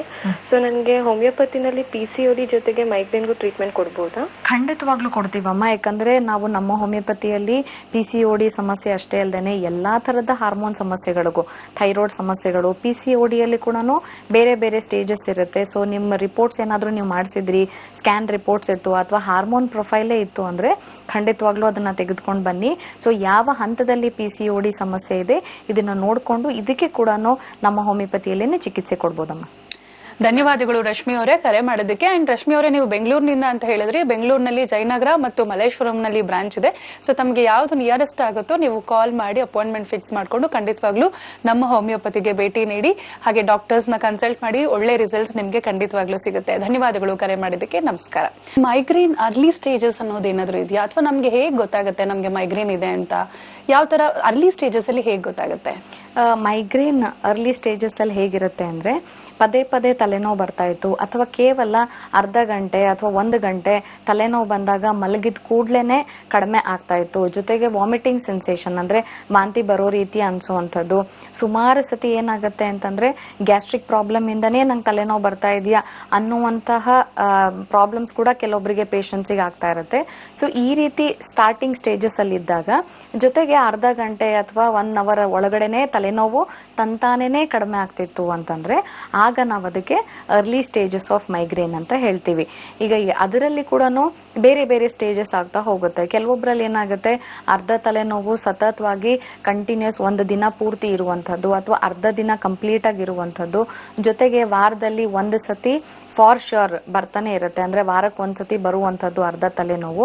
ಅದರ ಜೊತೆಗೆ ವಾಮಿಟ್ ಮಾಡಿದ್ಮೇಲೆನೆ ಕಡಿಮೆ ಆಗ್ತಾ ಇತ್ತು ಅಂತಂದಾಗ ಆಗ ನಾವು ಅದಕ್ಕೆ 2ನೇ ಹಂತದಲ್ಲಿ ಕಾಣಿಸ್ಕೊಳ್ಳುವಂತ ಮೈಗ್ರೇನ್ ಅಂತ ಹೇಳ್ತೀವಿ. ಇನ್ನು 3ನೇ ಹಂತದಲ್ಲಿ ಕಾಣಿಸ್ಕೊಳ್ಳುವಂತ ಮೈಗ್ರೇನ್ ಹೇಗಿರುತ್ತೆ ಅಂದ್ರೆ ಪ್ರತಿದಿನ ಇರುವಂತದ್ದು, ಜೊತೆಗೆ ಸಂಜೆ ಟೈಮಲ್ಲಿ ಮಾತ್ರನೇ ಅಂದ್ರೆ ಈವ್ನಿಂಗ್ ಅಲ್ಲಿ ಮಾತ್ರನೇ ಕಾಣಿಸ್ಕೊಳ್ಳುವಂತದ್ದು, ಜೊತೆಗೆ ನೋವಿನ ಮಾತ್ರೆ ತೆಗೆದುಕೊಂಡ್ರೇನೆ ಹೋಗುವಂತದ್ದು. ನೋವಿನ ಮಾತ್ರೆ ತೆಗೆದುಕೊಳ್ಳಿಲ್ಲ ಅಂತಂದ್ರೆ ಅದು ಹೋಗೋದೇ ಇಲ್ಲ. ಸೊ ಆಗ ನಾವು ಅದಕ್ಕೆ 3rd ಸ್ಟೇಜ್ ಅಲ್ಲಿ ಇರುವಂತಹ ಮೈಗ್ರೇನ್ ಅಂತ ಹೇಳ್ತೀವಿ. ಜೊತೆಗೆ 3ನೇ ಸ್ಟೇಜ್ ಅಲ್ಲಿ ಇರುವಂತಹ ಮೈಗ್ರೇನ್ ಅಲ್ಲಿ ವಾಮಿಟಿಂಗ್ ಮಾಡಿದ್ರು ಕೂಡ ಅಥವಾ ವಾಮಿಟಿಂಗ್ ಸೆನ್ಸೇಷನ್ ಇದ್ರು, ವಾಮಿಟ್ ಆದ್ರೂ, ಲೂಸ್ ಮೋಷನ್ ಆದ್ರೂ ತಕ್ಕ ಮಟ್ಟಿಗೆ ತೀವ್ರತೆ ಅಂದ್ರೆ ಇಂಟೆನ್ಸಿಟಿ ಕಡಿಮೆ ಆಗುತ್ತೆ. ಬಟ್ ಮತ್ತೆ ಸ್ವಲ್ಪ ಹೊತ್ತಾದ್ಮೇಲೆ ಮತ್ತೆ ತಲೆನೋವು ಕಾಣಿಸ್ಕೊಳ್ತಾ ಇರುತ್ತೆ. ಸೊ ಇದು 3ನೇ ಹಂತದಲ್ಲಿರುವಂತ ಮೈಗ್ರೇನ್ ಅಂತ ಹೇಳ್ಬೋದು. ಇನ್ನು 4ನೇ ಹಂತದಲ್ಲಿ ಏನಾಗುತ್ತೆ ಅಂದ್ರೆ ಪ್ರತಿನಿತ್ಯ ತಲೆನೋವು ಇರುವಂತದ್ದು, ಜೊತೆಗೆ 2 ದಿನ 3 ದಿನ ಬೇಕಾಗುವಂತದ್ದು ತಲೆನೋವು ಹೋಗ್ಲಿಕ್ಕೆ. ಜೊತೆಗೆ ಇಂಪಾರ್ಟೆಂಟ್ ಏನು ಅಂದ್ರೆ ತುಂಬಾನೇ ಇರಿಟೇಷನ್ ಆಗುವಂತದ್ದು, ಕೋಪ ಬರುವಂತದ್ದು, ಸ್ವಲ್ಪ ಸೌಂಡ್ ಕೇಳಿದ್ರು ಇರಿಟೇಟ್ ಆಗುವಂತದ್ದು, ಅಥವಾ ಟಿವಿ ಸೌಂಡ್ ಜೋರಾಗಿದ್ರೆ ಅಥವಾ ಹಾಡುಗಳ ಸೌಂಡ್ ಜೋರಾಗಿದ್ರೆ ಅಥವಾ ಲೈಟ್ ಬೆಳಕು ನೋಡಿದ್ರೆ ಆಗ ಅವ್ರಿಗೆ ತೊಂದರೆಗಳಾಗುವಂತದ್ದು, ಅಥವಾ ಕಣ್ಣಿನ ಮುಂದೆ ಫ್ಲಾಶಸ್ ಬರುವಂತದ್ದು. ಕೆಲವೊಂದು ಪೇಷಂಟ್ಸ್ ಅಲ್ಲಿ ನಾವು ನೋಡ್ತೀವಿ ಕಣ್ಣಿನ ಮುಂದೆ ಏನಾಗುತ್ತೆ ವೈಟ್ ಕಲರ್ ಫ್ಲಾಶಸ್ ಬರುವಂತದ್ದು, ಅಥವಾ ಕಣ್ಣಿನ ಮುಂದೆ ಕಪ್ಪಾಗಿ ಚುಕ್ಕೆಗಳು ಬರುವಂತದ್ದು. ಅದ್ರ ಜೊತೆಗೇನೆ ತಲೆನೋವು ಕಾಣಿಸ್ಕೊಳ್ತಾ ಇತ್ತು ಅಂದ್ರೆ ಆಗ ಅದಕ್ಕೆ ನಾವು 4th ಸ್ಟೇಜ್ ಆಫ್ ಮೈಗ್ರೇನ್ ಅಂತ ಹೇಳ್ತೀವಿ. ಮತ್ತೊಂದು ಕರೆ ಇದೆ, ಸ್ವೀಕರಿಸೋಣ. ಹಲೋ. ಹಲೋ, ನಮಸ್ತೆ ಸರ್, ತಮ್ಮ ಹೆಸರು? ನಮಸ್ತೆ ಮೇಡಮ್, ನನ್ನ ಹೆಸರು ಪ್ರದೀಪ್ ಅಂತ, ನಾನು ಹುಬ್ಳಿಯಿಂದ ಮಾತಾಡೋದ್ರಿ. ಓಕೆ ರೀ, ಮಾತಾಡಿ ಡಾಕ್ಟರ್ ಹತ್ರ. ಓಕೆ. ಹಲೋ. ಹಲೋ, ನಮಸ್ತೆ ಪ್ರದೀಪ್ ಅವರೇ, ಹೇಳಿ. ನಮಸ್ತೆ ಮೇಡಮ್. ನಿಮ್ ಟಿವಿಯಲ್ಲಿ ಪ್ರೋಗ್ರಾಮ್ ಬರ್ತಾ ಇತ್ತು, ಅದು ಕಾಯಿಲೆಯಿಂದ ನಾನು ಬಳಲ್ತಾ ಇದ್ದೆ, ಅದಕ್ಕೋಸ್ಕರ ಕಾಲ್ ಮಾಡಿದೆ ಮೇಡಮ್. ಖಂಡಿತ ಹೇಳಿ ಪ್ರದೀಪ್ ಅವ್ರ, ಏನ್ ಸಮಸ್ಯೆ ಆಗ್ತಿದೆ ನಿಮ್ಗೆ? ಇದು ಕಣ್ಣಿನ ಮಧ್ಯೆ ಸ್ವಲ್ಪ ತುಂಬಾ ನೋವು ಬರ್ತಾ ಇದೆ ಮೇಡಮ್ ನನ್ಗೆ. ಓಕೆ, ಯಾವಾಗಿಂದ ಇದೆ? ಒಂದು 3 ತಿಂಗಳಾಯ್ತು ಇವಾಗ. 3 ತಿಂಗಳಾಯ್ತು. ಓಕೆ, ತಲೆನೋವು ಜೊತೆಗೆ ಆ ಹುಬ್ಬಿನ ಮಧ್ಯದಲ್ಲಿ ನೋವು ಜೊತೆಗೆ ಬೇರೆ ಏನಾದ್ರು ಸಮಸ್ಯೆಗಳು ಕಾಣಿಸ್ಕೊಳುತ್ತಾ? ಇಲ್ಲ ಮೇಡಮ್, ಅಷ್ಟೇ ಹುಬ್ಬಿನಲ್ಲಿ ಸ್ವಲ್ಪ ತುಂಬಾ ತಲೆನೋವು, ಕೆಳಗಡೆ ಕತ್ತು ಮಾಡಿದ್ರೆ ತುಂಬಾ ನೋವು. ಓಕೆ, ಏನು ಕೆಲಸ ಮಾಡಕ್ಕೆ ಇಂಟ್ರೆಸ್ಟ್ ಬರಲ್ರಿ. ಇದಕ್ ಮುಂಚೆ ಯಾವಾಗಾದ್ರೂ ನಿಮ್ಗೆ ಕೆಮ್ಮು, ನೆಗಡಿ, ಜ್ವರ ಏನಾದ್ರು ಬರ್ತಾ ಇತ್ತಾ? ಒಂದು 15 ದಿವಸದ ಹಿಂದ್ಗಡೆ ಸ್ವಲ್ಪ ಜ್ವರ ಕಾಣಿಸ್ಕೊಂಡಿತ್ರಿ. ಓಕೆ, ನಾ ಯಾಕೆ ಕೇಳ್ತಾ ಇದ್ದೀನಿ ನಿಮ್ಗೆ ಅಂತಂದ್ರೆ, ಈ ಹುಬ್ಬಿನ ಮಧ್ಯದಲ್ಲಿ ಏನಾಗುತ್ತೆ, ಫ್ರಾಂಟಲ್ ಸೈನಸ್ ಅಂತ ಹೇಳ್ತೀವಿ. ಸೊ ಈ ಸೈನಸೈಟಿಸ್ ಇನ್ಫೆಕ್ಷನ್ ಏನಾದ್ರೂ ನಿಮ್ಗೆ ಆಗಿತ್ತು ಅಂದ್ರೆ ಆಗನೂ ತಲೆನೋವು ಕಾಣಿಸ್ಕೊಳ್ತಾ ಇರುತ್ತೆ. ಜೊತೆಗೆ ಹುಬ್ಬಿನ ಮಧ್ಯದಲ್ಲಿ ಮೈಗ್ರೇನ್ ಸಮಸ್ಯೆ ಕೂಡ ಕಾಣಿಸ್ಕೊಳ್ತಾ ಇರುತ್ತೆ. ಸೊ ಒಂದು ಸತಿ ಪ್ರದೀಪ್ ಅವರೇ ನೀವು ಬಂದು ಭೇಟಿ ಮಾಡಿದ್ರೆ ಈ ಎರಡರಲ್ಲಿ ಯಾವ ತರದ ತಲೆನೋವು ನಿಮ್ಗೆ ಕಾಣಿಸ್ಕೊಳ್ತಾ ಇದೆ? ಸೈನಸ್ ಇನ್ಫೆಕ್ಷನ್ ಇಂದ ತಲೆನೋವು ಕಾಣಿಸ್ಕೊಳ್ತಾ ಇದೆಯಾ, ಅಥವಾ ಮೈಗ್ರೇನ್ ಸಮಸ್ಯೆ ಸ್ಟಾರ್ಟಿಂಗ್ ಸ್ಟೇಜ್ ಅಲ್ಲಿ ಇದೆ ಅದಕ್ಕೋಸ್ಕರ ನಿಮ್ ತಲೆನೋವು ಕಾಣಿಸ್ಕೊಳ್ತಾ ಇದೆಯಾ? ಇದನ್ನ ನೋಡ್ಕೊಂಡು ಖಂಡಿತವಾಗ್ಲೂ ಇದಕ್ಕೆ ನಮ್ಮ ಹೋಮಿಯೋಪತಿಯಲ್ಲಿ ಚಿಕಿತ್ಸೆಯನ್ನ ಕೊಡ್ಬೋದು ಪ್ರದೀಪ್ ಅವರೇ. ಧನ್ಯವಾದಗಳು ಪ್ರದೀಪ್ ಅವರೇ ಕರೆ ಮಾಡಿದ್ದಕ್ಕೆ. ಹುಬ್ಳಿ ಅಂತ ಹೇಳಿದ್ರೆ ಹುಬ್ಳಿಯಲ್ಲೂ ಕೂಡ ನಮ್ಮ ಹೋಮಿಯೋಪತಿ ಬ್ರಾಂಚ್ ಇದೆ, ತಾವು ಆ ಶಾಖೆಗೆ ಭೇಟಿ ನೀಡಬಹುದು, ಬಹಳ ಹತ್ರ ಆಗುತ್ತೆ ತಮ್ಗೆ. ಧನ್ಯವಾದಗಳು. ಸ್ಟೇಜಸ್ ಆಫ್ ಮೈಗ್ರೇನ್ ಬಗ್ಗೆ ನೀವು ಹೇಳಿದ್ರಿ, ಆದ್ರೆ ಇದು ಯಾವ ವಯಸ್ಕರಲ್ಲಿ ಹೆಚ್ಚಾಗಿ ಕಾಣಿಸ್ಕೊಳ್ಳುತ್ತೆ? ಇತ್ತೀಚಿನ ದಿನಗಳಲ್ಲಿ ಏನಾಗ್ತದೆ, ಈಗ ಒಂದು 6-7 ವರ್ಷದಿಂದ ಈ ಮೈಗ್ರೇನ್ ಅನ್ನುವಂಥದ್ದು ಸ್ಕೂಲ್ ಹೋಗೋ ಮಕ್ಕಳಿಂದ ಹಿಡಿದು ಏಜ್ ಆಗಿ ಒಂದು 60-70 ಇಯರ್ಸ್ ಈ ಏಜ್ ವರ್ಗುನು ಈ ಮೈಗ್ರೇನ್ ಅನ್ನುವಂಥದ್ದು ಕಾಣಿಸ್ಕೊಳ್ತಾ ಇದೆ. ಸ್ಪೆಷಲಿ ಇತ್ತೀಚೆಗೆ ಅಂದ್ರೆ ಈಗ ಕೋವಿಡ್ ಆದ ನಂತರ ಆಗಿರ್ಬೋದು, ಸಾಕಷ್ಟು ಜನ ಮಕ್ಕಳಲ್ಲಿ ಈ ಅರ್ಧ ತಲೆನೋವು ಕಾಣಿಸ್ಕೊಳ್ತಾ ಇದೆ. ಇದಕ್ಕೆ ಕಾರಣ ತುಂಬಾ ಇದೆ, ಯಾಕಂದ್ರೆ ಕಂಟಿನ್ಯೂಸ್ ಆಗಿ ಮಕ್ಕಳು ಆನ್ಲೈನ್ ಕ್ಲಾಸ್ ನೋಡ್ತಾ ಇರ್ತಾರೆ. ಸೊ ಅವ್ರ ಕಣ್ಣಿಗೆ ಏನಾಗುತ್ತೆ, ಆ ಲ್ಯಾಪ್ಟಾಪೇ ಆಗಿರ್ಬೋದು, ಮೊಬೈಲ್ ಆಗಿರ್ಬೋದು, ಅದರ ಲೈಟ್ ಆಗಿರ್ಬೋದು, ಅದರಿಂದ ಬರುವಂತ ತರಂಗಗಳು, ರೇಡಿಯೇಷನ್ಸ್ ಆಗಿರ್ಬೋದು, ಅದರಿಂದ ಏನಾಗ್ತಾ ಇದೆ, ಮಕ್ಕಳಲ್ಲಿ ಕಣ್ಣಿನ ನರಗಳು ವೀಕ್ ಆಗ್ತಾ ಹೋಗ್ತಾ ಇದೆ. ಇನ್ನು ಸಾಕಷ್ಟು ಜನರು ಏನ್ ಮಾಡ್ತಾ ಇದ್ದಾರೆ, ಮಕ್ಕಳು ಅಥವಾ ಇದು ಸ್ಕೂಲ್ ಅಥವಾ ಆನ್ಲೈನ್ ಕ್ಲಾಸ್ ನೋಡುವಾಗ ಕಂಟಿನ್ಯೂಸ್ ಆಗಿ ಹೆಡ್ಸೆಟ್ ಗಳನ್ನ ಉಪಯೋಗಿಸ್ತಾ ಇರ್ತಾರೆ, ಅಂದ್ರೆ ವಾಕ್ಮ್ಯಾನ್ ಗಳನ್ನ ಉಪಯೋಗಿಸುವಂತದ್ದು. ಸೊ ಕ್ಲಾಸ್ ಅಲ್ಲಿ ಇಯರ್ ಪಾಡ್ಸ್ ಹಾಕೊಂಡು ಕೇಳಿಸ್ಕೊಳ್ಳುವಂತದ್ದು. ಸೊ ಇದರಿಂದ ಏನಾಗ್ತಾ ಇದೆ ಅಂದ್ರೆ ಹತ್ತಿರದಿಂದ ಈ ಫ್ರೀಕ್ವೆನ್ಸಿ, ಇಯರ್ ಫ್ರೀಕ್ವೆನ್ಸಿ ಅಥವಾ ಹಿಯರಿಂಗ್ ಫ್ರೀಕ್ವೆನ್ಸಿ ಅತಿ ಹೆಚ್ಚಾಗಿ ಕೇಳಿಸ್ಕೊಳ್ಳೋದ್ರಿಂದ ಏನಾಗ್ತದೆ, ಕಿವಿಯ ನರಗಳು ಕೂಡ ವೀಕ್ ಆಗೋದ್ರಿಂದ ಏನಾಗ್ತದೆ, ಸಾಕಷ್ಟು ಜನ ಮಕ್ಕಳಿಗೆ ತಲೆನೋವು ಬರುವಂತದ್ದು. ಇನ್ನು ಕ್ಲಾಸ್ ಮುಗಿಸಿದ ತಕ್ಷಣನೇ ಮಕ್ಕಳೇನ್ ಮಾಡ್ತಾ ಇದ್ದಾರೆ, ಆಟ ಆಡುವಂಥದ್ದು ಮೊಬೈಲ್ ಅಲ್ಲಿ ಅಥವಾ ಟಿವಿ ಹತ್ರದಿಂದ ಕುತ್ಕೊಂಡು ನೋಡುವಂಥದ್ದು. ಸೊ ಇದರಿಂದ ಕೂಡ ಸಾಕಷ್ಟು ಮಕ್ಕಳಲ್ಲಿ ಈ ತಲೆನೋವು ಕಾಣಿಸ್ಕೊಳ್ತಾ ಇದೆ ಇತ್ತೀಚಿನ ದಿನಗಳಲ್ಲಿ. ಇದನ್ನ ಹೊರತುಪಡಿಸಿದ್ರೆ ಈಗ ಏಜ್ ಆದವರಲ್ಲಿ, ಈಗ ಒಂದು 35+ ಆಗಿದ ತಕ್ಷಣ ಸುಮಾರು ಜನಕ್ಕೆ ಏನಾಗ್ತದೆ, ರಕ್ತದ ಒತ್ತಡ ಹೆಚ್ಚಾಗುವಂಥದ್ದು, ಗ್ಯಾಸ್ಟ್ರಿಕ್ ಸಮಸ್ಯೆಗಳು ಹೆಚ್ಚಾಗುವಂಥದ್ದು. ಸೊ ಈ ರೀತಿ ಸಮಸ್ಯೆಗಳಿದ್ದಾಗ ಜೊತೆಗೆ ಕಂಟಿನ್ಯೂಸ್ ಆಗಿ ಕುತ್ಕೊಂಡು ಕೆಲಸ ಮಾಡೋರಲ್ಲಿ ಏನಾಗುತ್ತೆ ಅಂತಂದ್ರೆ ಕತ್ತಿನ ಭಾಗದಲ್ಲಿ ಪ್ರೆಷರ್ ಹೆಚ್ಚಾಗ್ತಾ ಹೋಗುತ್ತೆ. ಸೊ ಯಾವಾಗ ಆ ಭಾಗದಲ್ಲಿ ಅತಿ ಹೆಚ್ಚಾಗಿ ಒತ್ತಡ ಹೆಚ್ಚಾಗುತ್ತೋ ಅಥವಾ ಸ್ಟ್ರೆಸ್ ಅತಿ ಹೆಚ್ಚಾಗುವಂಥದ್ದು, ಟೆನ್ಷನ್ಸ್ ತುಂಬಾ ಆಗುವಂಥದ್ದು, ಆಲೋಚನೆಗಳು ತುಂಬಾ ಮಾಡುವಂಥದ್ದು, ಈ ರೀತಿ ಇದ್ದಾಗ ಆಗ ಕೂಡ ಈ 30-35+ ಇರೋರಲ್ಲಿ ನಾವು ಮೈಗ್ರೇನ್ ಸಮಸ್ಯೆಯನ್ನು ನೋಡ್ತಾ ಹೋಗ್ತೀವಿ. ಇದನ್ನ ಹೊರತುಪಡಿಸಿದ್ರೆ ಹೆಚ್ಚಾಗಿ ನಾವು ಮಹಿಳೆಯರಲ್ಲಿ ಕೂಡ ಈ ಮೈಗ್ರೇನ್ ಸಮಸ್ಯೆಯನ್ನು ನೋಡ್ತೀವಿ. ಯಾರಲ್ಲಿ ಹಾರ್ಮೋನ್ ಪ್ರಾಬ್ಲಮ್ ಇರುತ್ತೆ ಅಂತಂದ್ರೆ ಈಗ PCOD ಸಮಸ್ಯೆಗಳೇ ಆಗಿರ್ಬೋದು, ಥೈರಾಯ್ಡ್ ಸಮಸ್ಯೆಗಳೇ ಆಗಿರ್ಬೋದು, ಅಥವಾ ಡಯಾಬಿಟೀಸೇ ಆಗಿರ್ಬೋದು, ಮಧುಮೇಹ ಅಂತ ಏನ್ ಹೇಳ್ತೀವಿ. ಸೊ ಈ ಹಾರ್ಮೋನ್ ಪ್ರಾಬ್ಲಮ್ ಇದ್ದಾಗ ಈ ಎಲ್ಲಾ ರೀತಿಯಾದ ಹಾರ್ಮೋನ್ಸ್ ಅನ್ನ ನಿಯಂತ್ರಣ ಮಾಡುವಂಥದ್ದು ಅಥವಾ ಕಂಟ್ರೋಲ್ ನ ತೆಗೆದುಕೊಳ್ಳುವಂಥದ್ದೇ ನಮ್ಮ ಮೆದುಳಿನ ಹಾರ್ಮೋನ್ಸ್. ಸೊ ಯಾವಾಗ ಟೆನ್ಷನ್ಸ್ ಆಗಿರ್ಬೋದು ಅಥವಾ ಹಾರ್ಮೋನ್ಸ್ ಗಳಲ್ಲೇ ವೇರಿಯೇಷನ್ಸ್ ಆಗ್ತಾ ಇತ್ತು, ಅಥವಾ ಚಿಕ್ಕ ಪುಟ್ಟ ವಿಷಯಗಳಿಗೆ ತುಂಬಾನೇ ಕೋಪ ಬರುವಂತದ್ದು, ಚಿಕ್ಕ ಪುಟ್ಟ ವಿಷಯಗಳಿಗೆ ತುಂಬಾ ಬೇಜಾರು ಮಾಡ್ಕೊಳ್ಳುವಂಥದ್ದು, ಆಲೋಚನೆ ತುಂಬಾ ಮಾಡುವಂಥದ್ದು, ಸೊ ಈ ರೀತಿ ಸ್ಟ್ರೆಸ್ ಆಗ್ತಾ ಇತ್ತು, ಅಥವಾ ಸಣ್ಣ ಪುಟ್ಟ ವಿಷಯಗಳಿಗೆ ತುಂಬಾ ಕೋಪ ಬರುವಂಥದ್ದು, ಈ ರೀತಿ ಆದಾಗ ಏನಾಗುತ್ತೆ ಅಂದ್ರೆ ಬ್ರೈನ್ ಹಾರ್ಮೋನ್ಸ್ ಅತಿ ಹೆಚ್ಚಾಗಿ ಆಕ್ಟಿವೇಟ್ ಆಗ್ತಾ ಹೋಗುತ್ತೆ. ಸೊ ಆಗ ಕೂಡ ಮೈಗ್ರೇನ್ ಬರುವಂತ ಸಾಧ್ಯತೆಗಳಿರುತ್ತೆ. ಇನ್ನು 40-45 ವರ್ಷ ಆದ ನಂತರ ಏನಾಗುತ್ತೆ ಅಂದ್ರೆ ನರಗಳು, ಅಂದ್ರೆ ಬ್ರೈನ್ ಅಲ್ಲಿರುವಂತಹ ನರಗಳಾಗಿರ್ಬೋದು ಅಥವಾ ಅಲ್ಲಿರುವಂತಹ ರಕ್ತದ ಒತ್ತಡ ಆಗಿರ್ಬೋದು, ಅದು ಹೆಚ್ಚಾಗ್ತಾ ಹೋದಾಗ ಆಗ 45+ ಇರೋರಲ್ಲಿ ಮೈಗ್ರೇನ್ ನಾವು ನೋಡ್ತಾ ಹೋಗ್ತೀವಿ. ಇನ್ನು 50 ವರ್ಷದ ನಂತರ ಏನಾಗುತ್ತೆ, ಬ್ಲಡ್ ಸರ್ಕ್ಯುಲೇಷನ್ ಮೆದುಳು ಭಾಗದಲ್ಲಿ, ಕತ್ತು ಭಾಗದಲ್ಲಿ, ತಲೆ ಭಾಗದಲ್ಲಿ ಕರೆಕ್ಟ್ ಆಗಿ ಆಗೋದೇ ಇಲ್ಲ. ಸೊ ಆ ಕಾರಣದಿಂದ ಏನಾಗುತ್ತೆ, ಅವರಲ್ಲಿ ನಾವು ಮೈಗ್ರೇನ್ ಸಮಸ್ಯೆ ನೋಡ್ತಾ ಹೋಗ್ತೀವಿ. ಡಾಕ್ಟರ್ ಒಂದ್ ಕರೆ ಇದೆ, ಸ್ವೀಕರಿಸೋಣ. ನಮಸ್ಕಾರ. ಹಲೋ, ನಮಸ್ತೆ ಮೇಡಮ್. ನನ್ನ ಹೆಸರು ಅನು ಅಂತ. ಮಾತಾಡಿ ಡಾಕ್ಟರ್ ಹತ್ರ. ಅನು ಅವರೇ ನಮಸ್ತೆ. ಅನು ಅವರೇ ನಮಸ್ತೆ ಡಾಕ್ಟ್ರೆ. ಹಾ ಹೇಳಿ. ನನ್ನ ಹೆಸರು ಅನು ಅಂತ. ನಾನು ಶಿವಮೊಗ್ಗದಿಂದ ಕಾಲ್ ಮಾಡ್ತಾ ಇದ್ದೀನಿ. ನಮ್ಮ ತಾಯಿ ಅವ್ರಿಗೆ ಒಂದ್ ಸೈಡ್ ತಲೆನೋವು ಕಾಣಿಸ್ತಾ ಇದೆ ಮೇಡಮ್. ಸುಮಾರು ಒಂದು 10 ವರ್ಷದಿಂದ ಇದೇ ರೀತಿ ನೋವು, ಅವ್ರಿಗೆ ತಲೆನೋವಿದೆ, ಒಂದ್ ಸೈಡ್ ನೋವಿದೆ. ಇತ್ತೀಚೆಗಂತೂ ತುಂಬಾನೇ ಒಂದ್ 3-4 ತಿಂಗಳಿಂದ ಜಾಸ್ತಿ ಆಗಿದೆ ನೋವು. ವಾರಕ್ಕೆ ಏನಿಲ್ಲ ಅಂದ್ರೂ ಒಂದ್ 2-3 ದಿನ ಮಲಗ್ ಬಿಡ್ತಾರೆ ತಲೆನೋವಿಂದ. ಮತ್ತೆ ಬೆಳಕು ಲೈಟ್ ಎಲ್ಲ ಹಾಕೊಳ್ಳಲ್ಲ, ತಲೆನೋವು ಜಾಸ್ತಿ ಆಗುತ್ತೆ ಅಂತಾರೆ. ಓಕೆ, ಅದ್ರಲ್ಲೂ ಒಂದ್ಸರಿ ತಲೆನೋವು, ಅವ್ರ ತಲೆಗೆ ಸ್ನಾನ ಮಾಡಿದಾಗಂತೂ ವಿಪರೀತ ತಲೆನೋವು ಇರುತ್ತೆ. ಇದಕ್ಕೇನಾದ್ರೂ ಶಾಶ್ವತ ಪರಿಹಾರ ಏನಾದ್ರು ಸಿಗ್ಬಹುದಾ? ಖಂಡಿತವಾಗ್ಲೂ ಸಿಗುತ್ತೆ ಅನ್ನೋರೆ. ನಿಮ್ ತಾಯಿಗೆ ವಯಸ್ಸು ಎಷ್ಟಮ್ಮ? ಈಗ ಅವ್ರಿಗೆ 56 ವರ್ಷ. ಓಕೆ, ಪೀರಿಯಡ್ಸ್ ಆಗ್ತಾ ಇದೆಯಾ, ಸ್ಟಾಪ್ ಆಗಿದ್ಯಮ್ಮ? ಇಲ್ಲ ಮೇಡಮ್, ಸ್ಟಾಪ್ ಆಗಿದೆ. ಓಕೆ, ಸೊ ಇದು ಯೂಶಲಿ ಏನಾಗುತ್ತೆ ಅಂತಂದ್ರೆ, ಈಗ ಪೀರಿಯಡ್ಸ್ ಟೈಮ್ ಮುಗಿದ ನಂತರ ಅಂದ್ರೆ ಮೆನೋಪಾಸ್ ಆದ ನಂತರನೂ ಕೂಡ ಸಾಕಷ್ಟು ಜನರಲ್ಲಿ ಏನಾಗುತ್ತೆ, ತಲೆನೋವು ಅತಿ ಹೆಚ್ಚಾಗಿ ಕಾಣಿಸ್ಕೊಳ್ತಾ ಇರುತ್ತೆ. ಸೊ ನೀವು ಹೇಳ್ತಿರುವಂತ ಎಲ್ಲಾ ಲಕ್ಷಣಗಳು ನಿಮ್ ತಾಯಿಗಿರುವಂತದ್ದು ಮೈಗ್ರೇನ್ 3rd ಸ್ಟೇಜ್ ಇಂದ 4th ಸ್ಟೇಜ್ಗೆ ಹೋಗುವಂತ ಮೈಗ್ರೇನ್ ಇರುತ್ತೆ. ಸೊ ಖಂಡಿತವಾಗ್ಲೂ ಇದಕ್ಕೆ ಹೋಮಿಯೋಪತಿಯಲ್ಲಿ ಟ್ರೀಟ್ಮೆಂಟ್ ಇರುತ್ತೆ. ಜೊತೆಗೆ ನೀವು ಪ್ರತಿದಿನ ನಿಮ್ ತಾಯಿ ವಾರದಲ್ಲಿ 2 ಸತಿ 3 ಸತಿ ಕಾಣಿಸ್ಕೊಳ್ತಾ ಇದೆ, ಜೊತೆಗೆ ನೋವಿನ ಮಾತ್ರೆ ಎಲ್ಲ ತೆಗೆದುಕೊಳ್ತಾ ಇದ್ರು ಅಂತಂದ್ರೆ ಈ ಏಜ್ ಅಲ್ಲಿ ಆ ನೋವಿನ ಮಾತ್ರೆಗಳಿಂದಾನೇ ಸೈಡ್ ಎಫೆಕ್ಟ್ಸ್ ಆಗುವಂತದ್ದು ಅಥವಾ ಲಿವರ್ ಪ್ರಾಬ್ಲಮ್ ಆಗುವಂತದ್ದು, ಸೊ ಈ ರೀತಿ ಕಾಂಪ್ಲಿಕೇಶನ್ಸ್ ಆಗುವಂತ ಚಾನ್ಸಸ್ ಇರುತ್ತೆ. ಖಂಡಿತವಾಗ್ಲೂ ನಮ್ಮ ಹೋಮಿಯೋಪತಿಯಲ್ಲಿ ಇದಕ್ಕೆ ಶಾಶ್ವತ ಪರಿಹಾರ ಇರುತ್ತಮ್ಮ. ಸೊ ಒಂದ್ಸತಿ ನಿಮ್ ತಾಯಿನ ಕರ್ಕೊಂಡ್ ಬನ್ನಿ. ಸೊ ಯಾವ ಕಾರಣಕ್ಕಾಗಿ ಅವರಲ್ಲಿ 10 ವರ್ಷದಿಂದ ತಲೆನೋವಿದೆ, ಜೊತೆಗೆ ಇಂಪಾರ್ಟೆಂಟ್ ಏನು ಅಂದ್ರೆ ಅವರಿಗೆ ಆ ಟೈಮ್ಗೆ ತಲೆನೋವು ಬಂದಾಗ ಯಾವ ಕಾರಣಕ್ಕೆ ಟ್ರಿಗರ್ ಆಗ್ತದೆ ಅದನ್ನ ನೋಡ್ಕೊಂಡು ಖಂಡಿತವಾಗ್ಲೂ ಹೋಮಿಯೋಪತಿ ಚಿಕಿತ್ಸೆಯನ್ನು ಕೊಡ್ಬೋದಮ್ಮ. ಧನ್ಯವಾದಗಳು ಅನು ಅವರೇ, ಕರೆ ಮಾಡಿದ್ದಕ್ಕೆ. ಶಿವಮೊಗ್ಗದಲ್ಲೂ ಕ್ಲಿನಿಕ್ ಇದೆ, ತಮಗೆ ಹತ್ರ ಆಗುತ್ತೆ. ಶಿವಮೊಗ್ಗದ ಕ್ಲಿನಿಕ್ಗೆ ತಾವು ಭೇಟಿ ನೀಡಬಹುದು. ನಮ್ಮ ಹೋಮಿಯೋಪತಿ ಆರೋಗ್ಯ ಸಂಜೀವನಿ. ಎಲ್ಲ ವೀಕ್ಷಕರಿಗೆ ನಮಸ್ಕಾರ. ನಾನು ಡಾಕ್ಟರ್ ಮಂಜುನಾಥ್, ನಮ್ಮ ಹೋಮಿಯೋಪತಿ ವತಿಯಿಂದ. ಇವತ್ತಿನ ವಿಷಯ ಬಂದ್ಬಿಟ್ಟು ಡಯಾಬಿಟಿಸ್ ಅಥವಾ ಮಧುಮೇಹ. ಮಧುಮೇಹ ಅಂತ ಹೇಳಿದ್ರೆ ನಮ್ಮ ದೇಹದ ರಕ್ತದಲ್ಲಿ ಯಾವಾಗ ಗ್ಲೂಕೋಸ್ ಅಂಶ ಅನ್ನೋದು ಹೆಚ್ಚಾಗುತ್ತೆ, ಸೊ ಆ ಕಂಡೀಷನ್ ನಾವು ಡಯಾಬಿಟಿಸ್ ಮೆಲಿಟಸ್ ಅಂತ ಹೇಳಿ ಕರಿತೇವೆ. ಮೇನ್ ಕಾಸ್ ಅಂತ ಹೇಳೋದು ಅಂದ್ರೆ ಜೀವನ ಶೈಲಿ ಮತ್ತೆ ಆಹಾರ ಪದ್ಧತಿ ಮತ್ತೆ ಆಹಾರ ಸೇವನೆ, ಒತ್ತಡದ ಜೀವನ ಡಯಾಬಿಟಿಸ್ ಬರೋದಕ್ಕೆ ಮುಖ್ಯ ಕಾರಣ ಅನ್ನೋದು ನಾವು ನೋಡ್ಬೋದಾಗತ್ತೆ. ಇದಕ್ಕೆ ಮುಖ್ಯವಾದ ಲಕ್ಷಣಗಳಂತ ಹೇಳಿದ್ರೆ ಬಾಯಾರಿಕೆ ಹೆಚ್ಚಾಗುವಂಥದ್ದು, ಮೂತ್ರ ಹೋಗುವಂಥದ್ದು, ಮತ್ತೆ ಅಂಗೈಯಲ್ಲಿ ಉರಿ ಆಗುವಂಥದ್ದು, ಅಂಗಾಲಲ್ಲಿ ಉರಿ ಆಗುವಂಥದ್ದು, ಹಸು ಹೆಚ್ಚಾಗುವಂಥದ್ದು, ಮತ್ತೆ weight loss is one of the main hallmark symptom ಅಂತ ಹೇಳ್ತೇವೆ. ಇದೆಲ್ಲ ಲಕ್ಷಣಗಳನ್ನ ನಾವು ನೋಡ್ಬೋದಾಗತ್ತೆ. ಮಧುಮೇಹ ಅನ್ನೋದು ಬರೀ ರಕ್ತಕ್ಕೆ ಮಾತ್ರ ಸೀಮಿತ ಇರುವಂತದ್ದಲ್ಲ. ಇದಕ್ಕೆ ಕರೆಕ್ಟ್ ಆದ ಚಿಕಿತ್ಸೆನ ನೀವು ಪಡ್ಕೊಂಡಿಲ್ಲ ಅಂತ ಹೇಳಿದ್ರೆ ತುಂಬಾನೇ ಕಾಂಪ್ಲಿಕೇಶನ್ಸ್ ಆಗೋ ಸಾಧ್ಯತೆ ಹೆಚ್ಚಿರುತ್ತೆ.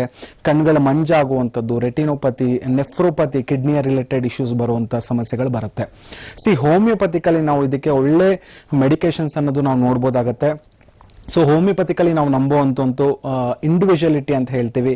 ಹೋಮಿಯೋಪತಿಕಲಿ ಮಧುಮೇಹಕ್ಕೆ ನಾವು ಕೊಡ್ತಾ ಇರುವಂತದ್ದು ಅಡ್ವಾನ್ಸ್ಡ್ ಜೆನೆಟಿಕ್ ಕಾನ್ಸ್ಟಿಟ್ಯೂಷನ್ ಮೆಡಿಸಿನ್ ಅಂತ ಹೇಳ್ತೀವಿ.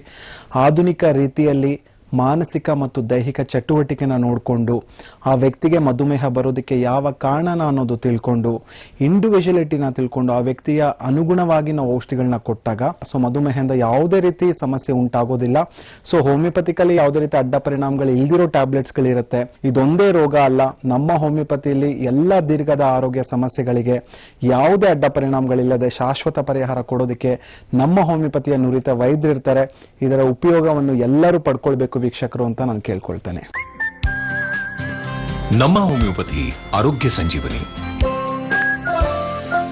ಮಾತನಾಡ್ಬೇಕಂದ್ರೆ ಹೇಳಿದ್ರಿ, ಇವಾಗ ಆನ್ಲೈನ್ ಕ್ಲಾಸಸ್ ಇರೋದ್ರಿಂದ ಮಕ್ಕಳು ಸ್ಕ್ರೀನ್ಸ್ ನ ನೋಡ್ಲೇಬೇಕಾಗತ್ತೆ. ಆದ್ರೆ ಅದನ್ನ ತಪ್ಪಿಸ್ಕೊಂಡಂತೂ ಇರೋದಕ್ಕೂ ಸಾಧ್ಯ ಇಲ್ಲ. ಆದ್ರೆ ಪ್ರಿಕಾಷನ್ಸ್ ನ ನಾವು ಯಾವ ರೀತಿ ತಗೊಳ್ಬಹುದು ಅಥವಾ ಬ್ರೇಕ್ಸ್ ತಗೊಬೇಕಾ? ಯಾಕಂದ್ರೆ ಸ್ಟ್ರೆಸ್ ಲೆವೆಲ್ ಜಾಸ್ತಿ ಇರುತ್ತೆ. ಯಾವ ರೀತಿ ಪ್ರಿಕಾಷನ್ಸ್ ನ ತಗೊಳ್ಬಹುದು ಅನ್ನೋದನ್ನ ತಿಳಿಸ್ಕೊಡ್ತೀರಾ? ಖಂಡಿತ. ಯೂಶಲಿ ಈಗ ಆನ್ಲೈನ್ ಕ್ಲಾಸಸ್ ಇರುವಾಗ ಫಸ್ಟ್ ಇಂಪಾರ್ಟೆಂಟ್ ಏನು ಅಂತಂದ್ರೆ ಐ ಮಸಲ್ಸ್ ಇರುತ್ತೆ, ಅಂದ್ರೆ ಕಣ್ಣು ಸುತ್ತಲೂ ಸಣ್ಣ ಸಣ್ಣದಾಗಿ ಮಾಂಸಖಂಡಗಳಿರುತ್ತೆ, ಮಸಲ್ಸ್ ಇರುತ್ತೆ. ಸೊ ಅವುಗಳು ರಿಲ್ಯಾಕ್ಸ್ ಆಗುವಂಥದ್ದು ಬಹಳ ಇಂಪಾರ್ಟೆಂಟ್. ಸಣ್ಣ ಪುಟ್ಟ ಎಕ್ಸಸೈಸ್ಗಳಿರುತ್ತೆ, ಅಂದ್ರೆ ಕಣ್ಣನ್ನ ಕಂಪ್ಲೀಟ್ ಆಗಿ ಒಂದು 10 ನಿಮಿಷ ಕ್ಲೋಸ್ ಮಾಡುವಂಥದ್ದು. ಜೊತೆಗೆ ಕಣ್ಣಿನ ಎಕ್ಸಸೈಸ್ಗಳಿರುತ್ತೆ, ಅಂದ್ರೆ ಕಣ್ಣು ಮುಚ್ಚಿ ಗುಡ್ಡೆ ಮೇಲೆ ಕೆಳಗೆ ಮತ್ತೆ ಸೈಡ್ಸ್ ಅಲ್ಲಿ ಓಡಾಡಿಸೋದ್ರಿಂದ ಅಥವಾ ಮೂವ್ಮೆಂಟ್ ಮಾಡೋದ್ರಿಂದ, ಐ ಬಾಲ್ ಮೂವ್ಮೆಂಟ್ ಮಾಡೋದ್ರಿಂದ ಸ್ವಲ್ಪ ಮಟ್ಟಿಗೆ ಏನಾಗುತ್ತೆ ಆ ಮಸಲ್ಸ್ಗಳು ರಿಲ್ಯಾಕ್ಸ್ ಆಗ್ತಾ ಹೋಗುವಂಥದ್ದು. ಸೊ ಅದರಿಂದ ಕೂಡ ಆ ಸ್ಟ್ರೆಸ್ ಏನಾಗ್ತಾ ಇರುತ್ತೆ ಕಣ್ಣಿಗೆ ಅದು ಸ್ವಲ್ಪ ಕಡಿಮೆ ಆಗುತ್ತೆ. ಎರಡನೇದು ತುಂಬಾ ಹತ್ರ ಕುತ್ಕೊಂಡು ಟಿವಿ ನೋಡುವಂಥದ್ದು, ಹತ್ರ ಕುತ್ಕೊಂಡು ಲ್ಯಾಪ್ಟಾಪ್ನ ನೋಡುವಂಥದ್ದು, ಅಥವಾ ಆನ್ಲೈನ್ ಕ್ಲಾಸಸ್ ನೀವು ದೂರದಿಂದನೂ ಕುತ್ಕೊಂಡು ಕೇಳಿಸ್ಕೊಳ್ಬಹುದು. ಬಟ್ ತುಂಬಾ ಹತ್ರ ಕುತ್ಕೊಂಡು ಮೊಬೈಲ್ ಅನ್ನ ಬಳಸ್ತಾ ಇದ್ರು ಅಂತಂದಾಗ ಆಗ ಖಂಡಿತವಾಗ್ಲೂ ಈ ಮೈಗ್ರೇನ್ ಬರುವಂತಹ ಸಾಧ್ಯತೆಗಳಿರುತ್ತೆ. ಸೊ ಸ್ವಲ್ಪ ದೂರದಲ್ಲಿ ಕುತ್ಕೊಂಡು ಕೇಳಿಸ್ಕೊಳ್ಳುವಂಥದ್ದಾಗಿರ್ಬೋದು, ಇದನ್ನ ಮಾಡಿದ್ರೆ ತುಂಬಾ ಉತ್ತಮ. ಮೂರನೇದಾಗಿ ಇಂಪಾರ್ಟೆಂಟ್ ಏನು ಅಂದ್ರೆ ಇಯರ್ ಬಡ್ಸ್ ಆಗಿರ್ಬೋದು, ಪದೇ ಪದೇ ಕಿವಿನ ಕ್ಲೀನ್ ಮಾಡ್ಕೊಳ್ತಾ ಇರ್ತಾರೆ. ಯಾಕಂದ್ರೆ ಏರ್ಪಾಡ್ಸ್ ಹಾಕೊಂಡಾಗ ಆಗಿರ್ಬೋದು ಅಥವಾ ಹೆಡ್ಸೆಟ್ಸ್ ಗಳು ಹಾಕೊಂಡಾಗ, ವಾಕ್ಮ್ಯಾನ್ ಹಾಕೊಂಡಾಗ ಕಂಪ್ಲೀಟ್ ಆ ಪ್ರೆಷರ್ ಇಂದ ಏನಾಗುತ್ತೆ, ಕಿವಿ ಇಚ್ಚಿಂಗ್ ಆಗ್ತಾ ಇರುತ್ತೆ ಪದೇ ಪದೇ ಒಳಗಡೆ. ಸೊ ಅವಾಗ ಪದೇ ಪದೇ ಇಯರ್ ಬಡ್ ಇಂದ ಕ್ಲೀನ್ ಮಾಡ್ತಾ ಇರ್ತಾರೆ. ಸೊ ಇದನ್ನ ಖಂಡಿತವಾಗ್ಲೂ ಸ್ಟಾಪ್ ಮಾಡ್ಬೇಕಾಗತ್ತೆ. ಎಷ್ಟಾಗುತ್ತೆ ಅಷ್ಟು ಏರ್ಪಾಡ್ಸ್ ಆಗಿರ್ಬೋದು ಅಥವಾ ಹೆಡ್ಸೆಟ್ ಗಳಾಗಿರ್ಬೋದು, ವಾಕ್ಮ್ಯಾನ್ ಆಗಿರ್ಬೋದು, ಇದು ಇಲ್ದೇನೆ ಆನ್ಲೈನ್ ಕ್ಲಾಸಸ್ ಅನ್ನ ಕೇಳುವಂಥದ್ದು ಬಹಳ ಇಂಪಾರ್ಟೆಂಟ್ ಆಗ್ತಾ ಹೋಗುತ್ತೆ. ಇನ್ನು ಇಂಪಾರ್ಟೆಂಟ್ ಏನು ಅಂತಂತಂದ್ರೆ ಅತಿ ಹೆಚ್ಚಾಗಿ ಹಣ್ಣುಗಳನ್ನ ತೆಗೆದುಕೊಳ್ಳೋದ್ರಿಂದ. ಯಾಕಂದ್ರೆ ಹಣ್ಣುಗಳ ತೆಗೆದುಕೊಳ್ಳೋದ್ರಿಂದ ಅದರಲ್ಲಿ ಸಾಕಷ್ಟು ತರದ ವೈಟಮಿನ್ಸ್ ಇರುತ್ತೆ. ಇದರಿಂದ ಏನಾಗುತ್ತೆ, ನರಗಳಿಗೆ ಸ್ವಲ್ಪ ಶಕ್ತಿ ಬರುವಂಥದ್ದು. ಸೊ ಹಾಗಾಗಿ ಸ್ವಲ್ಪ ಮಟ್ಟಿಗೆ ಆ ಪ್ರೆಷರ್ ಕಡಿಮೆ ಆಗ್ತಾ ಹೋಗುತ್ತೆ. ಇನ್ನು ಮೊಳಕೆ ಕಟ್ಟಿದ ಕಾಳುಗಳಾಗಿರ್ಬೋದು ಅಥವಾ ನೆನೆಸಿರೋ ಕಾಳುಗಳು ವಾರದಲ್ಲಿ 2 ಸತಿ ಅಥವಾ 3 ಸತಿ ಮಕ್ಕಳು ತೆಗೆದುಕೊಳ್ಳೋದ್ರಿಂದ ತಕ್ಕ ಮಟ್ಟಿಗೆ ಈ ನರಗಳಿಗೆ ಸ್ವಲ್ಪ ಶಕ್ತಿ ಬರೋದ್ರಿಂದ ಸ್ವಲ್ಪ ಮೈಗ್ರೇನ್ ಬರುವಂತ ತಡೆಗಟ್ಟಬಹುದು. ಓಕೆ ಡಾಕ್ಟರ್, ಇನ್ನು ತಲೆನೋವು ಮೈಗ್ರೇನ್ ಅಂತ ನಿಮ್ಮ ಹತ್ರ ಬರ್ತಾ ಇರುವಂತಹ ಪೇಷಂಟ್ಸ್ಗೆ ನಿಮ್ಮ ಟ್ರೀಟ್ಮೆಂಟ್ಸ್ ಯಾವ ರೀತಿ ಇರುತ್ತೆ? ಈಗ ನಮ್ಮ ಹೋಮಿಯೋಪತಿಯಲ್ಲಿ ನಾವು ಯಾವ ಸ್ಟೇಜಸ್, ಈಗ ನಾನು ಸಾಕಷ್ಟು ಸ್ಟೇಜಸ್ ಹೇಳ್ತಾ ಇದ್ದೆ. ಸೊ ಯಾವ ಹಂತದಲ್ಲಿ ಮೈಗ್ರೇನ್ ಇದೆ, ಜೊತೆಗೆ ಇಂಪಾರ್ಟೆಂಟ್ ಆಗಿ ಏನು ಅಂತಂತಂದ್ರೆ ಯಾವ ಕಾರಣಕ್ಕಾಗಿ ಅವ್ರಿಗೆ ಮೈಗ್ರೇನ್ ಬಂದಿದೆ. ಈಗ ಸಾಕಷ್ಟು ಜನ ನಮ್ಮಲ್ಲಿ ಹೋಮಿಯೋಪತಿ ಚಿಕಿತ್ಸೆಯನ್ನು ತೆಗೆದುಕೊಂಡು ಬಂದಾಗ ಸುಮಾರು ಜನ ಫಸ್ಟ್ ಸ್ಟೇಜ್ ಅಲ್ಲಿ ಬಂದಿರೋರು ಕೇವಲ ಒಂದು 10% ಜನ ಅಂತ ನಾ ಹೇಳ್ಬೋದು. ಸಾಕಷ್ಟು ಜನರ ನಮ್ಮ ಹತ್ರ ಟ್ರೀಟ್ಮೆಂಟ್ ಬಂದಾಗ 3ನೇ ಹಂತದಲ್ಲಿ 4ನೇ ಹಂತದಲ್ಲೇನೆ ಬಂದಿರೋರು ಸುಮಾರು ಜನ ಇದ್ದಾರೆ. ಕಾರಣ ಏನು ಅಂತಂದ್ರೆ ಆ ತಕ್ಕ ಮಟ್ಟಿಗೆ ತಲೆನೋವು ಕಡಿಮೆ ಆಗ್ಬೇಕು ಅನ್ನುವಂಥದ್ದೇ ಸಾಕಷ್ಟು ಜನರಲ್ಲಿ ತಲೆಯಲ್ಲಿ ಇರೋದ್ರಿಂದ ಆ ತಕ್ಷಣಕ್ಕೆ ಇಮಿಡಿಯೇಟ್ಲಿ ಪೇನ್ ಕಿಲ್ಲರ್ ತೆಗೆದುಕೊಳ್ಳುವಂಥದ್ದು, ನೋವಿನ ಮಾತ್ರೆ ತೆಗೆದುಕೊಂಡಾಗ ಅಥವಾ ನೋವಿನ ಬಾಮ್ ಹಚ್ಕೊಂಡಾಗ ಆ ತಕ್ಷಣ ಕಡಿಮೆ ಆಗುತ್ತೆ. ನಾವು ನಮ್ಮ ಹೋಮಿಯೋಪತಿಯಲ್ಲಿ ಏನ್ ಮಾಡ್ತೀವಿ ಅಂತಂದ್ರೆ ಯಾವ ಕಾರಣಕ್ಕಾಗಿ ಅವ್ರಿಗೆ ತಲೆನೋವು ಬರ್ತಾ ಇದೆ, ಜೊತೆಗೆ ಹೆರಿಡಿಟ್ರಿಯಾಗಿ ಏನಾದ್ರೂ ತಲೆನೋವು ಬರ್ತಾ ಇದೆಯಾ ಅಥವಾ ಮೈಗ್ರೇನ್ ಜೊತೆಗೇನೆ ಗ್ಯಾಸ್ಟ್ರಿಕ್ ಸಮಸ್ಯೆಗಳು ಇದ್ದೂನು ಅವ್ರಿಗೆ ತಲೆನೋವು ಬರ್ತಾ ಇದೆಯಾ ಅಥವಾ ಮೈಗ್ರೇನ್ ಜೊತೆಗೇನೆ ಅಲರ್ಜಿಕ್ ಪ್ರಾಬ್ಲಮ್ ಆಗಿರ್ಬೋದು ಅಥವಾ ಸೈನಸೈಟಿಸ್ ಇಂದ ಅವ್ರಿಗೆ ಮೈಗ್ರೇನ್ ಸಮಸ್ಯೆ ಹೆಚ್ಚಾಗಿರ್ಬೋದು ಅಥವಾ ಸರ್ವೈಕಲ್ ಸ್ಪಾಂಡಿಲೋಸಿಸ್ ಇಂದನೇ ಅವ್ರಿಗೆ ಮೈಗ್ರೇನ್ ಸಮಸ್ಯೆ ಇರ್ಬೋದು ಅಥವಾ ಹಾರ್ಮೋನ್ ಸಮಸ್ಯೆಗಳ ಜೊತೆಗೆ ಅವ್ರಿಗೆ ಮೈಗ್ರೇನ್ ಸಮಸ್ಯೆ ಇತ್ತು ಅಂತಂದಾಗ ಸೊ ಇದಕ್ಕೆ ನಮ್ಮ ಚಿಕಿತ್ಸಾ ಪದ್ಧತಿಗಳು ಬೇರೆ ಬೇರೆ ಆಗ್ತಾ ಹೋಗುತ್ತೆ. ಸೊ ಇದರ ಜೊತೆಗೆ ಇಂಪಾರ್ಟೆಂಟ್ ಏನು ಅಂತಂದ್ರೆ ನಾವು ಹೋಮಿಯೋಪತಿಯಲ್ಲಿ ಯಾವ ಕಾರಣಕ್ಕೆ ಬಂದಿದೆ ಅನ್ನೋದಕ್ಕಿಂತ ಈ ಕಾರಣ ಇವರಲ್ಲೇನೆ ಯಾಕೆ ಕಾಣಿಸ್ಕೊಳ್ತಾ ಇದೆ, ಇವರಲ್ಲೇನೆ ಈ ಸಮಸ್ಯೆಗಳು ಹೆಚ್ಚಾಗಿ ಯಾಕೆ ಕಾಣಿಸ್ಕೊಳ್ತಾ ಇದೆ. ಜೊತೆಗೆ ಕೆಲವೊಬ್ರಲ್ಲಿ ಏನಾಗುತ್ತೆ ಅಂದ್ರೆ ಮೈಗ್ರೇನ್ ಸಮಸ್ಯೆ 10 ವರ್ಷದಿಂದ ಇದ್ರೂನು ಕೇವಲ 2ನೇ ಸ್ಟೇಜ್ ಅಲ್ಲೇ ಮೈಗ್ರೇನ್ ಅಲ್ಲೇನೆ ಇರ್ತಾರೆ. ಕೆಲವೊಬ್ಬರಲ್ಲಿ ಈ ಮೈಗ್ರೇನ್ ಸಮಸ್ಯೆ ಕೇವಲ 2 ಅಥವಾ 3 ವರ್ಷದಿಂದನೇ ಬಂದಿರುತ್ತೆ, ಆದ್ರೂನು 4ನೇ ಹಂತದಲ್ಲಿ ಮೈಗ್ರೇನ್ ಹೋಗ್ತಾ ಇರುತ್ತೆ. ಸೊ ಇದಕ್ಕೆ ಇಮಿಡಿಯೇಟ್ ಆಗಿ ಅಥವಾ ಸಡನ್ ಆಗಿ ಆ ಪ್ರೋಗ್ನೋಸಿಸ್ ಹೆಚ್ಚಾಗ್ತಿತ್ತು, ಸಡನ್ ಆಗಿ ಹೆಚ್ಚಾಗ್ತಾ ಇತ್ತು, ಆ ಸ್ಟೇಜಸ್ ಬೇಗ ಹೋಗ್ತಾ ಇತ್ತು ಅಂತಂದಾಗ ನಮ್ಗೆ ಇಂಪಾರ್ಟೆಂಟ್ ಮಯಾಸಮ್ ಅನ್ನುವಂಥದ್ದು ಹೇಳ್ತೀವಿ. ಸೊ ಈ ಫಂಡಮೆಂಟಲ್ ಆಗಿ ನಮ್ಮ ಹೋಮಿಯೋಪತಿಯಲ್ಲಿ ನಾವು ಹೋಮಿಯೋಪತಿ ಚಿಕಿತ್ಸಾ ಪದ್ಧತಿಯಲ್ಲಿ ಮಯಾಸಮ್ ಅನ್ನುವಂಥದಕ್ಕೆ ಬಹಳ ಇಂಪಾರ್ಟೆನ್ಸ್ ಕೊಡ್ತೀವಿ. ಸೊ ಪ್ರತಿಯೊಬ್ಬರ ದೇಹದಲ್ಲೂ ಬೇರೆ ಬೇರೆ ಮಯಾಸಮ್ಗಳಿರುತ್ತೆ. ಸೊ ಈ ಮಯಾಸಮ್ ಸೋರಾ ಅಂತ ಹೇಳ್ತೀವಿ, ಸೈಕೋಟಿಕ್ ಅಂತ ಹೇಳ್ತೀವಿ ಅಥವಾ ಸಿಫಿಲಿಟಿಕ್ ಅಂತ ಹೇಳ್ತೀವಿ, ಕ್ಯಾನ್ಸರ್ ಮಯಾಸಮ್ ಕೂಡ ಇರುತ್ತೆ. ಸೊ ಈ ರೀತಿಯಾಗಿ ಯಾವ ಮಯಾಸಮ್ ಅಲ್ಲಿ ಇದ್ದಾರೆ ಅದನ್ನ ನೋಡ್ಕೊಂಡು ನಾವು ಚಿಕಿತ್ಸೆಯನ್ನು ಕೊಡುವಂಥದ್ದು. ಇನ್ನು ಇಂಪಾರ್ಟೆಂಟ್ ಆಗಿ ಬರೀ ತಲೆನೋವಿಗೆ ಮಾತ್ರ ನಾವು ಕೊಡಲ್ಲ, ಯಾವ ಕಾರಣಕ್ಕಾಗಿ ಅವರಲ್ಲಿ ಕಾಣಿಸ್ಕೊಳ್ತಾ ಇದೆ, ರಕ್ತದ ಒತ್ತಡ ಹೆಚ್ಚಾಗಿ ಆ ಕಾರಣದಿಂದ ಕಾಣಿಸ್ಕೊಳ್ತಾ ಇದೆಯಾ ಅಥವಾ ನರಗಳೇ ವೀಕ್ ಆಗಿ ಅವರಲ್ಲಿ ಮೈಗ್ರೇನ್ ಕಾಣಿಸ್ಕೊಳ್ತಾ ಇದೆಯಾ ಅಥವಾ ರಕ್ತ ಸಂಚಾರ ಕರೆಕ್ಟ್ ಆಗಿ ಆಗ್ತಾ ಇಲ್ಲ ಆ ಕಾರಣಕ್ಕೆ ಅವರಲ್ಲಿ ತಲೆನೋವು ಕಾಣಿಸ್ಕೊಳ್ತಾ ಇದೆಯಾ ಅಥವಾ ನರಗಳು ವೀಕ್ ಆಗಿ ಅಥವಾ ಸ್ಟಾರ್ಟಿಂಗ್ ಇಂದಾನೆ ಅಂದ್ರೆ ಅವ್ರು ಹುಟ್ಟದಾಗಿಂದಾನೇ ನರಗಳೇನಾದ್ರೂ ನರ್ವ್ಸ್ ಏನಾದ್ರೂ ವೀಕ್ ಇತ್ತು ಆ ಕಾರಣದಿಂದನೇ ಅವ್ರಲ್ಲಿ ಹೆಡ್ಡೇಕ್ ಕಾಣಿಸ್ಕೊಳ್ತಾ ಇತ್ತು ಅಂದ್ರೆ ಅದಕ್ಕೆ ನಮ್ಮ ಚಿಕಿತ್ಸಾ ಪದ್ಧತಿಗಳು ಬೇರೆ ಬೇರೆ ಆಗ್ತಾ ಹೋಗುತ್ತೆ. ಸೊ ಕಾನ್ಸ್ಟಿಟ್ಯೂಷನಲ್ ಹೋಮಿಯೋಪತಿಕ್ ಟ್ರೀಟ್ಮೆಂಟ್ ಅಂತ ಕೊಡ್ತೀವಿ, ಜೆನೆಟಿಕ್ ಹೋಮಿಯೋಪತಿಕ್ ಟ್ರೀಟ್ಮೆಂಟ್ ಅಂತ ಕೊಡ್ತೀವಿ, ಅಂದ್ರೆ ಅನುವಂಶೀಯವಾಗಿ ತಲೆನೋವು ಕಾಣಿಸ್ಕೊಳ್ತಾ ಇತ್ತು ಅಂತಂದಾಗ. ಇನ್ನು ಹಾರ್ಮೋನ್ಸ್ ಇಂದ ಅವ್ರಿಗೆ ತಲೆನೋವು ಕಾಣಿಸ್ಕೊಳ್ತಾ ಇತ್ತು ಅಂದ್ರೆ ಅದಕ್ಕೆ ನಾವು ಬೇರೆ ರೀತಿ ಹೋಮಿಯೋಪತಿ ಚಿಕಿತ್ಸಾ ಪದ್ಧತಿಯನ್ನ ಕೊಡ್ತೀವಿ. ಸೊ ಒಂದು ಇಂಪಾರ್ಟೆಂಟ್ ನಮ್ಮ ಹೋಮಿಯೋಪತಿಯಲ್ಲಿ ನಾವು ಹೇಳಬೇಕು ಅಂತಂದ್ರೆ ಎಷ್ಟೇ ವರ್ಷಗಳಿಂದ ಮೈಗ್ರೇನ್ ಸಮಸ್ಯೆ ಇದ್ರೂನು ಯಾವುದೇ ಹಂತದಲ್ಲಿ ಮೈಗ್ರೇನ್ ಸಮಸ್ಯೆ ಇತ್ತು ಅಂತಂದ್ರು ಅದಕ್ಕೆ ಚಿಕಿತ್ಸೆ ಚಿಕಿತ್ಸೆ ಖಂಡಿತವಾಗ್ಲೂ ಇರುತ್ತೆ. ಜೊತೆಗೆ ನಾವು ರೂಟ್ ಕಾಸ್ಗೆನೆ ಅಂದ್ರೆ ಯಾವ ಕಾರಣಕ್ಕಾಗಿ ಸ್ಟಾರ್ಟ್ ಆಗಿದೆ ಅಲ್ಲಿಂದನೇ ಟ್ರೀಟ್ಮೆಂಟ್ ಪ್ರಾರಂಭ ಮಾಡೋದ್ರಿಂದ ಏನಾಗುತ್ತೆ, ಪದೇ ಪದೇ ಬರುವಂತ, ಇವಾಗ ವಾರದಲ್ಲಿ 3 ಸತಿ ಅಥವಾ ವಾರದಲ್ಲಿ 2 ಸತಿ ಬರುವಂತ ತಲೆನೋವು ನಿಧಾನವಾಗಿ ವಾರಕ್ಕೊಂದ್ಸತಿ, 15 ದಿನಕ್ಕೊಂದ್ಸತಿ, ತಿಂಗಳಿಗೊಂದ್ಸತಿ ಈ ರೀತಿ ಕಡಿಮೆ ಹಾಕೊಂಡು ಬರುತ್ತೆ. ಜೊತೆಗೆ ತೀವ್ರತೆ, ಕೆಲವೊಬ್ಬರಲ್ಲಿ ಮೈಗ್ರೇನ್ 2 ದಿನ 3 ದಿನ ಇರುವಂತದ್ದು ನಿಧಾನವಾಗಿ 3 ದಿನ ಇರುವಂತದ್ದು 1 ದಿನ ಆಗುವಂಥದ್ದು, ತದನಂತರ ಕೇವಲ 1 ಅವರ್ 2 ಅವರ್ ಇದ್ದು ತದನಂತರ ಕಂಪ್ಲೀಟ್ ಆಗಿ ಹೋಗುವಂಥದ್ದು. ಸೊ ಇದಕ್ಕೆ ನಾವು ನಮ್ಮ ಹೋಮಿಯೋಪತಿಯಲ್ಲಿ ಚಿಕಿತ್ಸೆಯನ್ನು ಕೊಡ್ತೀವಿ. ಓಕೆ ಓಕೆ, ಮತ್ತೊಂದು ಕರೆ ಇದೆ, ಸ್ವೀಕರಿಸೋಣ. ಹಲೋ ಹಲೋ ಹಲೋ ಸರ್, ನಮಸ್ತೆ. ನಮಸ್ತೆ ಮೇಡಮ್. ತಮ್ಮ ಹೆಸರು? ಮೇಡಮ್ ಮುರಳೀಕೃಷ್ಣ ಅಂತ. ಓಕೆ, ಡಾಕ್ಟರ್ ಹತ್ರ ಮಾತಾಡಿ. ಮುರಳೀಕೃಷ್ಣ ಅವರೇ, ಹಲೋ. ನಮಸ್ತೆ ಮೇಡಮ್. ನಮಸ್ತೆ ಮುರಳಿ ಅವರೇ, ಹೇಳಿ ಏನ್ ಸಮಸ್ಯೆ ಇದೆ ನಿಮ್ಗೆ? ಮೇಡಮ್ ನನಗೂ ಈ ತರ ತಲೆನೋವು, ಅರ್ಧ ತಲೆ ನೋವು ಬರೋದು, ಕಣ್ಣು ಹುಬ್ಬತ್ರ ನೋವು ಬರೋದು, ಸ್ವಲ್ಪ ವಾಮಿಟಿಂಗ್ ಫೀಲ್ ಆಗೋದೆಲ್ಲ ಆಗ್ತಾ ಇರುತ್ತೆ. ಓಕೆ, ಯಾವಾಗಿಂದ ಆಗ್ತಾ ಇರೋದು ಮುರಳಿ ಅವರೇ? ಮ್ಯಾಮ್ ಒಂದು 3 ವರ್ಷದಿಂದ ಆಗ್ತಾ ಇದೆ ಮ್ಯಾಮ್. ಏಜ್ 22 ಇದೆ ಈಗ. ಓಕೆ. ಅಂದ್ರೆ ಮನೆ ಅಕ್ಕಪಕ್ಕ ಎಲ್ಲ ಟ್ರೀಟ್ಮೆಂಟ್ ತಗೊಂಡೆ, ಬಟ್ ಆದ್ರೂ ಸ್ವಲ್ಪ ಓದ್ಬೇಕಾದ್ರೆ, ನಾನು ಇವಾಗ ಸ್ಟೂಡೆಂಟ್ ಇದ್ದೀನಿ ಮೇಡಮ್, ಸ್ವಲ್ಪ ನೋವುಗಳು ಕಾಣಿಸ್ಕೊಂತಾ ಇರುತ್ತೆ.